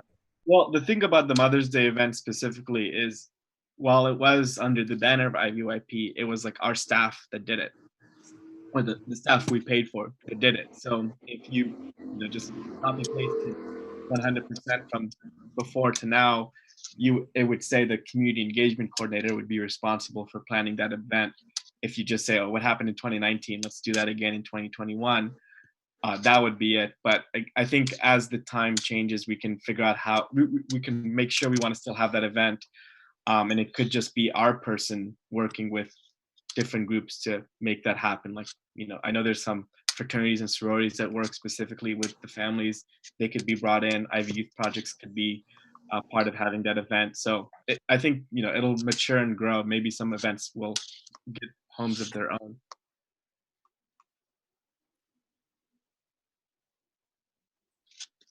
Thanks, Jonathan. Any other questions or comments from the board on this item? Yeah, I would just like to thank staff for putting this together. I think it looks really good. One thing that came up a lot in the Assembly Bill 3 process and the development of this district was the importance of being nimble with resources and creative for how we can balance the need for carrying out the administrative operations of the district with providing direct service. And I think that all of these job descriptions and this framework really accomplishes that with these positions, both handling essential business to keep all the operations running, but also helping direct those operations and provide service to our community. So great job.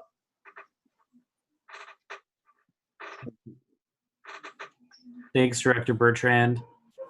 Any other board comment on this item? Yeah, can I just ask, how do you all feel about like the hiring timeline? Where do you all kind of stand? I kind of want to ask the Community Advisory Board also next Thursday, but where do you all stand? Do you think it's important to hire the community programs position? That's something we wait till September, because I do feel like to a degree, I can handle a lot of the needs for the community center while we're still in shelter in place and can't do that much, but it's always going to be part of what I do and not all of what I do. So where do you all feel we go in that direction? Do we hire sooner or later? Can I respond, George? George. Jonathan, I think the trigger is when the governor says it's okay to have events with 10 or more people. And until then, I think you should hold off. Okay. I would agree. And this Bob, I get the same feeling that, we could take the ongoing money that would pay for these positions during this temporary period and just shift them over to, capital, because there's a lot we need to do to keep improving at least 976 to make it a great facility. So I think that's clear in our building assessment thing that we probably can invest some money over there and feel comfortable that money that gets invested is for the community. And so great idea. Yes, I would agree. I think the 10 or more standard is a great place to start, and that when the time does come, even when we get to 10 or more, that's not going to be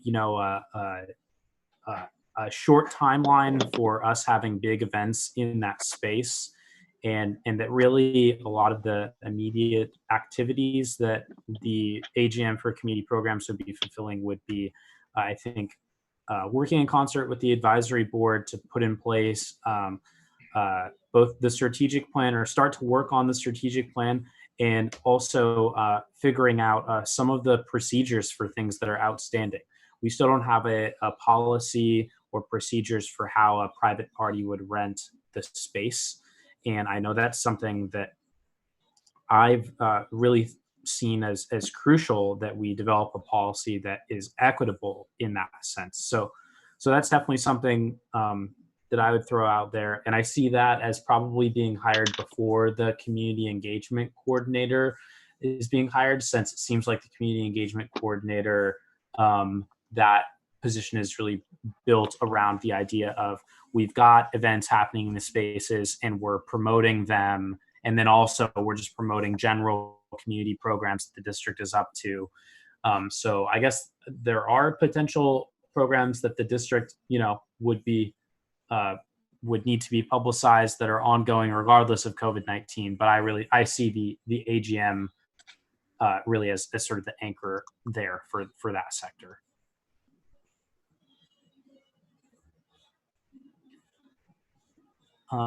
Any other comments from the board?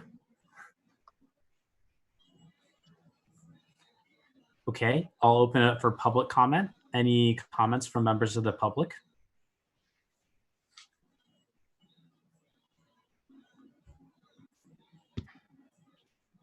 I feel like Ash really wanted to make a comment. He's been typing in the chat boxes. But Hello. I said, as a community member, I would love to see some workshops about the staffing topic. Thank you for that comment, Ash. Any other public comments? Okay, we'll bring it back to the board then. Jonathan, I don't think that are you anticipating any action on this tonight, or just presenting it to us for feedback, I think? Yeah, I just want feedback. So I'll have something more for action next time. That's great. Well, thank you again for all the work that you put into this. And I'm really excited. I think this is sort of the beginning of a growth period for our organization. We've sort of been in nonstop growing period since we are, I guess, still in our startup phase of being a local government, having only operated for over 2 years.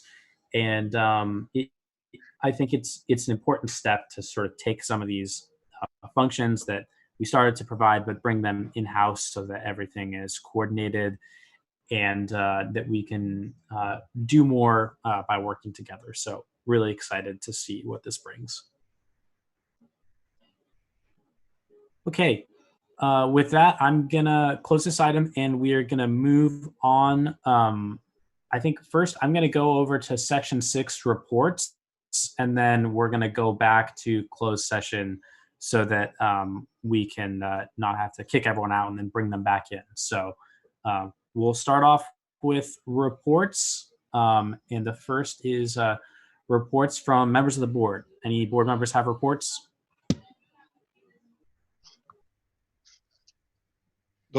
I just have one, not really a report, but just a comment that, last night's, public hearing on the budget, Spencer, I thought you did really, really, with staff, you guys did a great job, and you really made it succinct and understandable, and I thought, wow.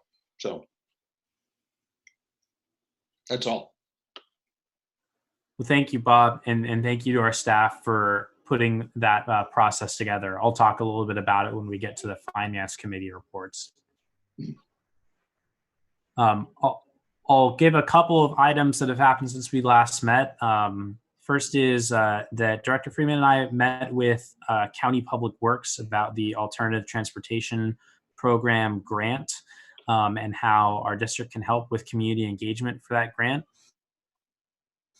This is potentially a very large grant to fund infrastructure improvements to make it safer in Isla Vista for pedestrians, and that means in short sidewalks. So we really gave some strong feedback that our board had echoed about how important the north-south sidewalks are in general, and how appreciated they are, or how we felt like they've been underappreciated by Public Works as they've been going about sidewalk infill. And I think those comments, feedback were well received. And so our staff, we're going to be working with them to help them engage the public on some of these issues, and also drawing on all the engagement we've already done on the lighting issue to help them establish a basis that people in the community have been asking for some of this stuff, especially when it comes to north-south sidewalks and talking about the difficulties of certain areas infrastructure-wise for a while. So that's one update. I mentioned that Jonathan and I are leading the Isla Vista group of the county reopening committee. This is reviewing guidance for how our economy can start to go back to something that looks like normal, and to make sure that specifically our business community has a blueprint for how to proceed once the governor gives the go order, that we can move through phase 2 and then eventually to phase 3 of the reopening. And the draft guidance, I think, is really fascinating and in a lot of ways helpful. It's got specific procedures for different sectors of businesses, including food service businesses, including, for example, tattoo parlors and hair salons, about how exactly a business should reopen, when they can reopen, and specifically goes into the issue of sanitization and how important that's going to be in order for our businesses to be able to go back in a safe way. Not to get too long-winded on this, but I was inadvertently quoted in my hometown newspaper last week because I popped in on their Facebook Live and made a comment during public comment that I did not know was going to get recorded in the public comment record and made the paper.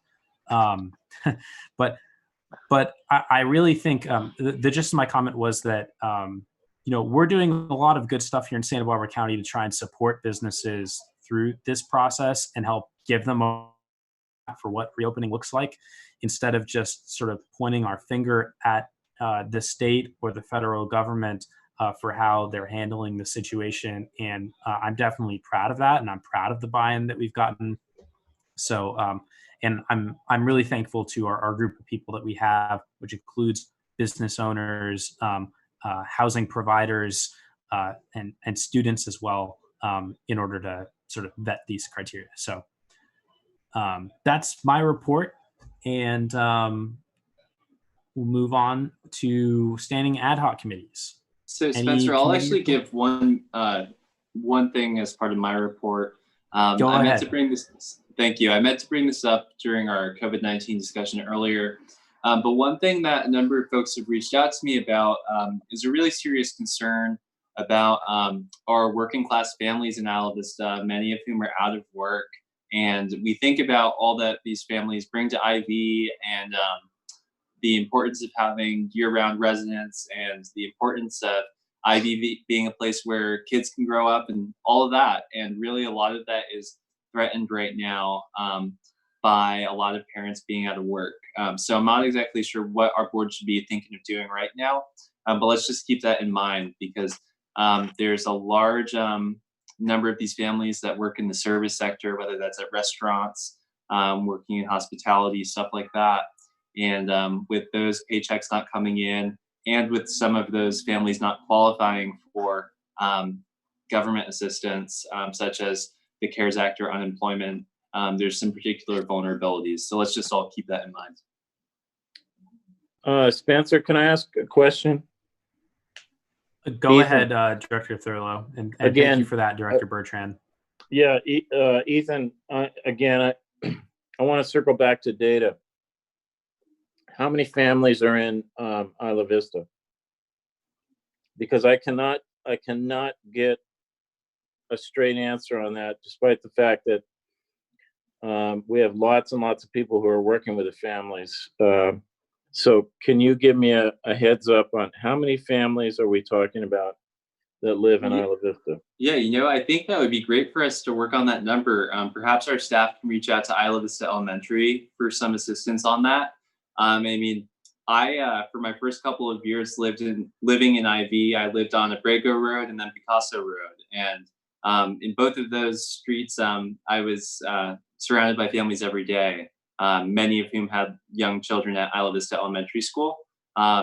that's and I mean, so I have that, and then I see the families that are served by like IV Youth Projects and the St. George Youth Center. But I do think you bring up an awesome point that will be helpful in many ways, even separate from this. So if our staff could reach out to IV Elementary on that, that would be fantastic. Thanks. Thank you, Director Thurlow. Any other reports from members of the board? I've got a report. Go ahead, Director Freeman. So for the last couple of weeks, I've been giving occasional updates to Jonathan and Spencer about meeting cancellations and with the Toledo Valley Library Advisory Commission, as well as postponements with relation to the Local Agency Information Commission due to the sickness that Paul Hood has had for the last couple of weeks, or maybe the last few weeks. But I actually just received word about an hour ago. I only just actually read it a few minutes ago from Bill Dillon, the legal counsel of LAFCO, that Paul Hood has now actually passed away. Oh. There will be a official statement on this from LAFCO tomorrow morning. Yeah. Wow. And so the upcoming LAFCO meeting actually will continue because we have a legal requirement to have that meeting relating to budget proposals. But that will, yeah, wanted to let people know. Thank you for that update, Director Freeman. Our thoughts and our prayers and our hearts are with the Hood family right now. This is definitely shocking news, I think, for a lot of us, and it's a really sad situation. And we hope that we can be there to support during this time. So thank you. Okay, are there any reports from standing and ad hoc committees?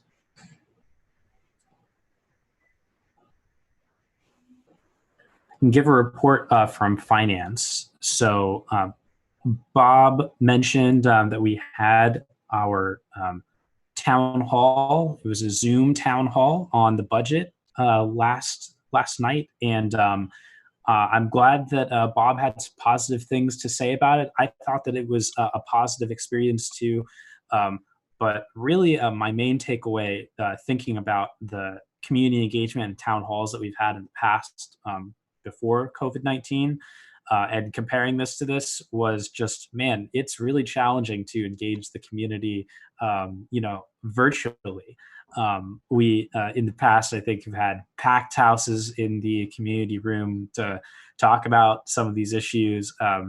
And we did get some really great participation from members of the community. But going forward, I just want to highlight that as a challenge both for us and that a lot of organizations are going through, which is how do we get people engaged when we can't do it around being there physically present. So we did get some really good suggestions for the budget, and we're going to be incorporating some of those and then bringing it back to the board once the board is ready for the budget on the 23rd.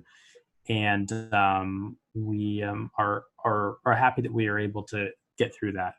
Additionally, and I think that the board will probably have this report once we do consider the full budget. We concluded the budget priorities survey and got, I think, a pretty diverse amount of feedback from different areas of the community on what people's opinions are on how we should be spending our money. And Jonathan, I think, mentioned to me that the interns are working on compiling all that and quantifying it, putting it into a report. So I'm really looking forward to seeing that. I've read through the spreadsheet, but it's always nice to see everything visually quantified, to see who wants what and what the biggest priorities are. So I'll go over to Director Freeman. I have a report for policy committee. If anyone has go right ahead. A question for Spencer first, they should know. So the last week we had a meeting of the policy committee, and one of the big things we discussed is the record retention policy, which has now been brought back to for a relatively final approval at policy committee. My understanding is that it will next be going to the board. There were just a few items that I was interested in seeing changes on the actual retention numbers, but everything. Most of it is just straight from our lawyer as far as what all the retention should be for all of the things that have tricky legal issues related to them.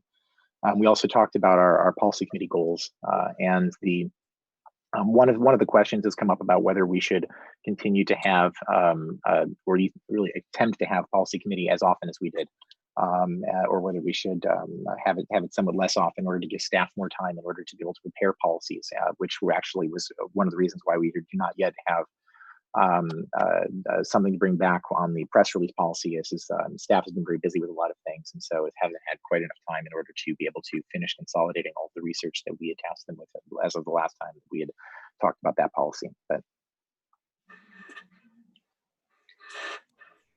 thank you for the update, Director Freeman. Any questions on policy report? Okay. In that case, we'll move on. Jonathan, do we have a report from District Council today? I think you're on mute. Ross is on the line. Ross, do you have anything?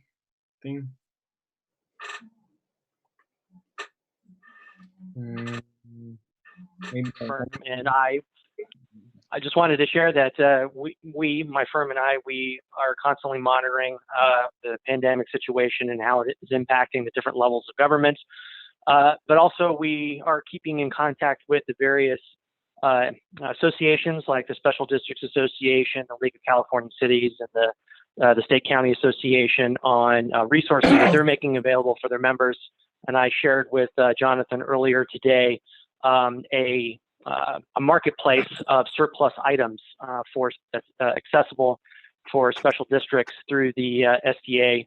And basically, it's a marketplace to get rid of surplus in compliance with the disposition of public property laws, as well as to acquire surplus from other agencies. So as the board is looking towards these next phases, as the pandemic allows for some semblance of normality and reopening, we're looking to fill the IVCC with equipment and whatnot. That's a resource that I put over to Jonathan for staff to be able to review. So a little bit of positive news in the midst of everything, that those resources are out there and being made available.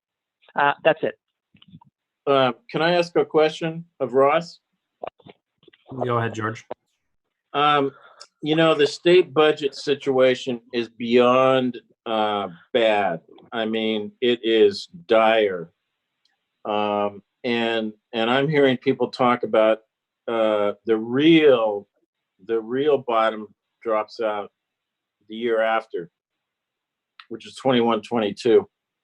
Is there any sense that there could be some kind of clawbacks by the state to special districts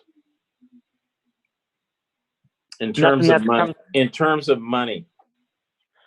Nothing that's come out to my attention, nothing that's been filtered out through the various associations. I think, IVCSD is in a pretty unique situation of having insulation from those types of actions by the state, because the tax revenue is from a utility user tax. So that's not something that I can foresee any mechanism by which the state would be able to demand some type of a payment or a clawback from that funding. It's a tax that's levied directly upon users of the utilities. And as I've been prone to say many times in the past, it is unique to IVCSD. Normally that is a power that's reserved to cities. So, with that, I think that the revenue is going to be more dependent upon people using their utilities rather than some type of a clawback from the state. So what, is there any big picture of what special districts are doing, your clients are doing, in anticipation of what obviously are going to be very unique financial and economic times? Yeah, clients they're looking forward, and we're already proactively looking at what their budgets are going to be for this budget cycle and for the next one. And we are hearing a general chatter of a reduction in services, furloughs, and it really is going to depend a lot upon how bad the tax revenue hit is for sales taxes for cities. That's a primary driver of general funds.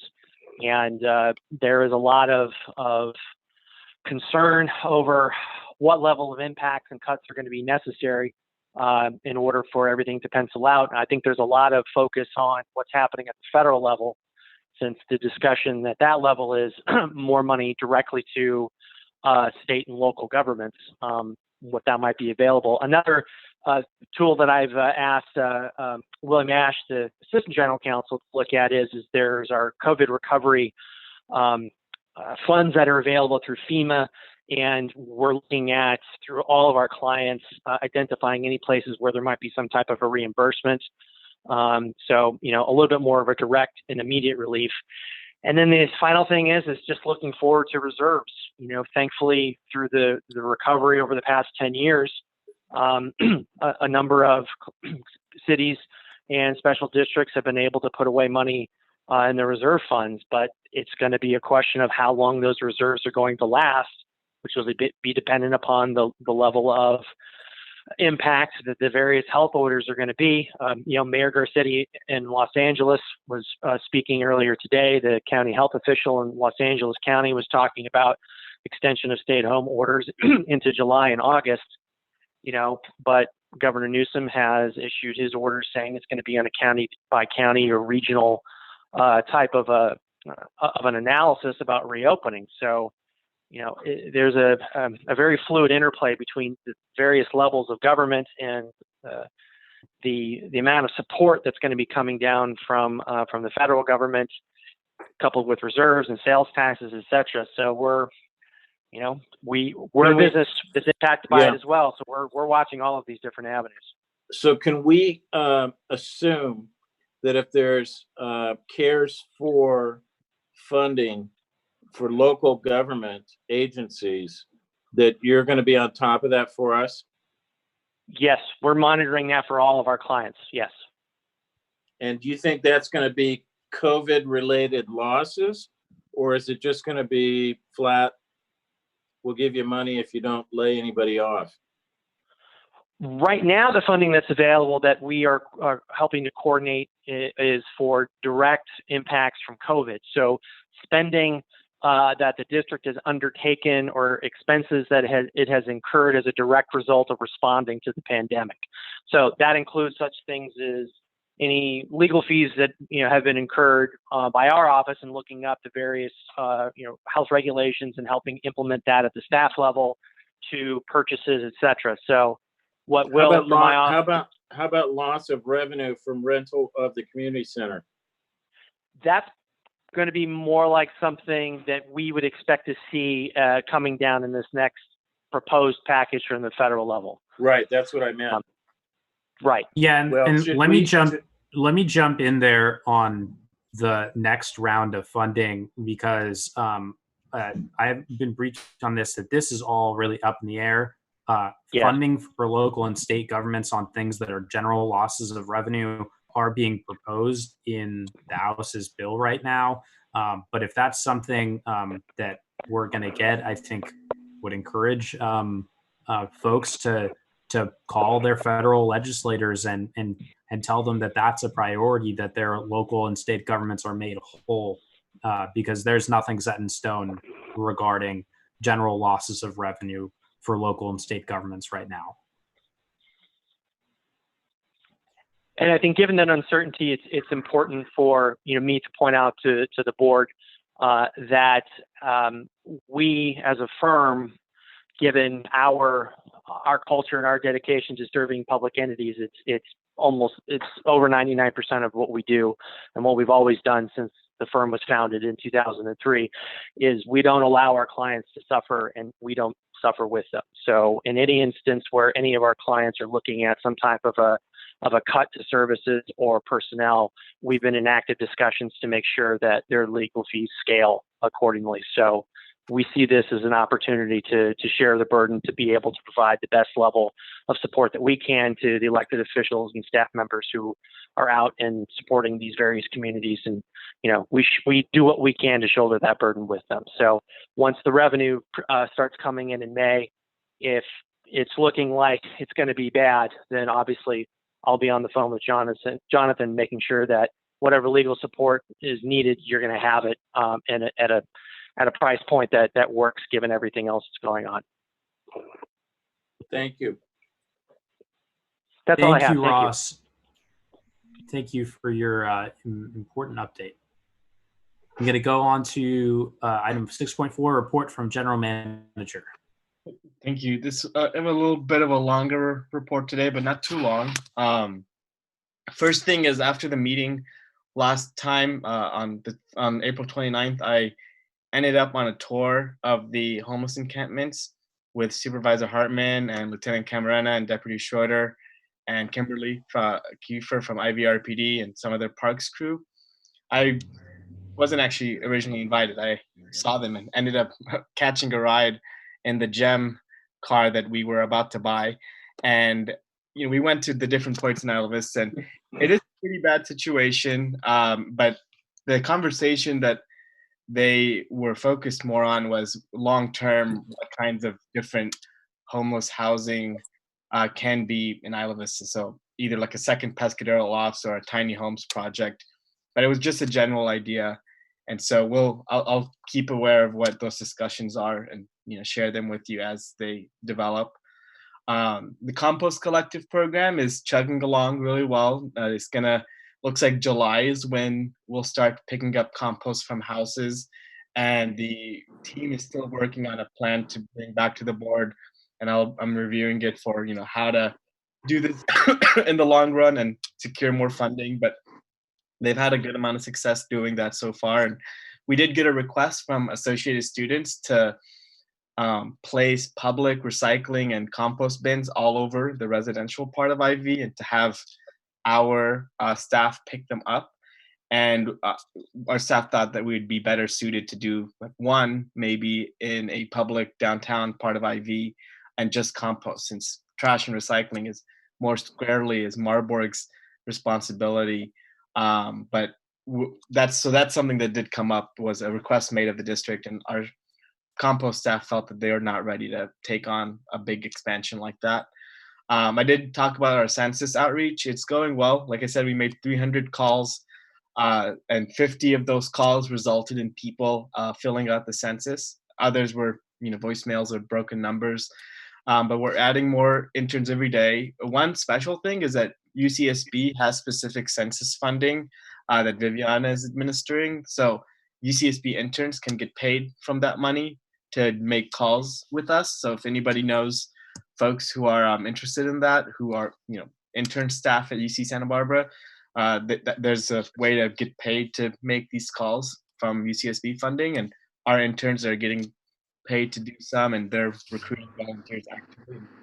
Ariana's having a training actually this Thursday, one of our interns. So if anyone's interested in joining and making some of the calls, let me know. I'll get you set up on it. Like I said, we're under 50%. We're at 45 in some areas and 47 in others. And that's, again, really low. And at least New York City is also at 47%. But we need to keep going in making sure we get at least 1,000 more calls done this month. Spencer already covered the reopening plan, but it was a good exercise for us to also think about what it means for us to reopen. We're not closed, but our storefront, our office is, and I could see our building being a hotspot since the clinic is right there. I always joke that half of what our job is at the CSD is to tell people where the clinic is. But it's a joke, but it is not also a joke because we do that quite a bit when we're at the office. And just the guidelines that they provided in terms of how to keep things sanitized the right way, they're going to cost a lot of money. And I think we're going to need to do more than average at our facility because of the nature of, how many people would come by or what goes on there. So I think one thing we need to think about is both the practical effects in the short term, and then like the big picture of Isla Vista. I think it's already been mentioned a few times, but how's Isla Vista going to look 6 months to a year from now? How do we keep our services the same or adapt them? How much would it cost to have these safety protocols to keep our facility and office safe? It's going to be hard to answer, but this is I'm thinking about these things. And any input anyone has, please share. The budget survey, like Spencer mentioned, is closed, and the interns are going to have a report for you next week of the results. But I can share the answers with anybody who's interested. There'll be a report consolidating them in a week, and there were a lot of interesting ideas and good discussions in our survey. It's a great thing we do every year, I think. And then finally, one exciting thing, I don't know if I mentioned this before, but CSDA does have this transparency checklist of how you can make your website as transparent as possible with information about your district. And so one of our interns, Bruce, is working on getting us up to code on that checklist. And at one point, we'll need to ask one of our local legislators or fellow special districts to do a review of us to get a certification for our website being very transparent. That's something we're doing there, because I know one priority is our website being better for the public. And then just lastly, it feels like it was a month ago since the meeting still, so things are still very busy and active and changing every day, but keeping up on it. But stay in touch. I know I talk to most of you almost on a regular basis, so. Thank you for that report, Jonathan. Please pass along our thanks to Bruce, especially. I know he's been working hard on that website, and it's improved a lot. And I know that specifically that COVID resources page has gotten a lot of sharing. So pass along our gratitude. I actually now finally also linked our website to Google Analytics, and the COVID-19 resources page is by far our most popular page. It gets 100 views a day. Wow. That's good news, and I'm glad that you did that. That is a really useful tool to figuring out what's working, what's not. All right, thank you for that report, Jonathan. In that case, if there's no other questions from members of the board on reports, I think that we are going to move back to item 5, which is closed session. Today, we are reviewing the Assistant General Manager 6-month salary review under Government Code Section 54957B1. And for this portion of the meeting, what we're going to do is place everyone who's not a board member or staff in the waiting room, and we will report out action once we are finished. So thank you, everybody. Yeah, let me just get everyone in the waiting room. A little manual. Okay, this would be, well, Deborah's not joined yet. Okay, there we go. You can go. Okay, we've got everyone back now? Yeah. Okay, we're reconvening to open session. Council, is there any reportable action? Yes, the Board of Directors for IVCSD met in closed session to discuss performance evaluation for the position of the Assistant General Manager, Deborah Anderson. By roll call vote of 6 in favor, no against, no abstentions, and 1 absence, Father John Hedges, they voted to increase the salary of the Assistant General Manager position by 5%, retroactive to April 20th, the pay period that ended that day. That's reportable action, Mr. President. Thank you, Council. All right. With that, our next meeting will take place on May 26th, 2020, and it'll be here virtually over Zoom. Does anyone have a motion to adjourn the meeting? I move to adjourn. Motion made by Freeman. Is there a second? I'll second. Seconded by Geis. Any further public comment? Any board discussion? All in favor? Oh, we'll do a roll call. Real quick, Brent, Freeman. Yes. Yes. Hello, Yes. Nice. Yes. And Yes. Yes. Thank you. Good meeting, you, guys. everyone. Good meeting. Thank you. Good work, you guys. Stay well, everybody.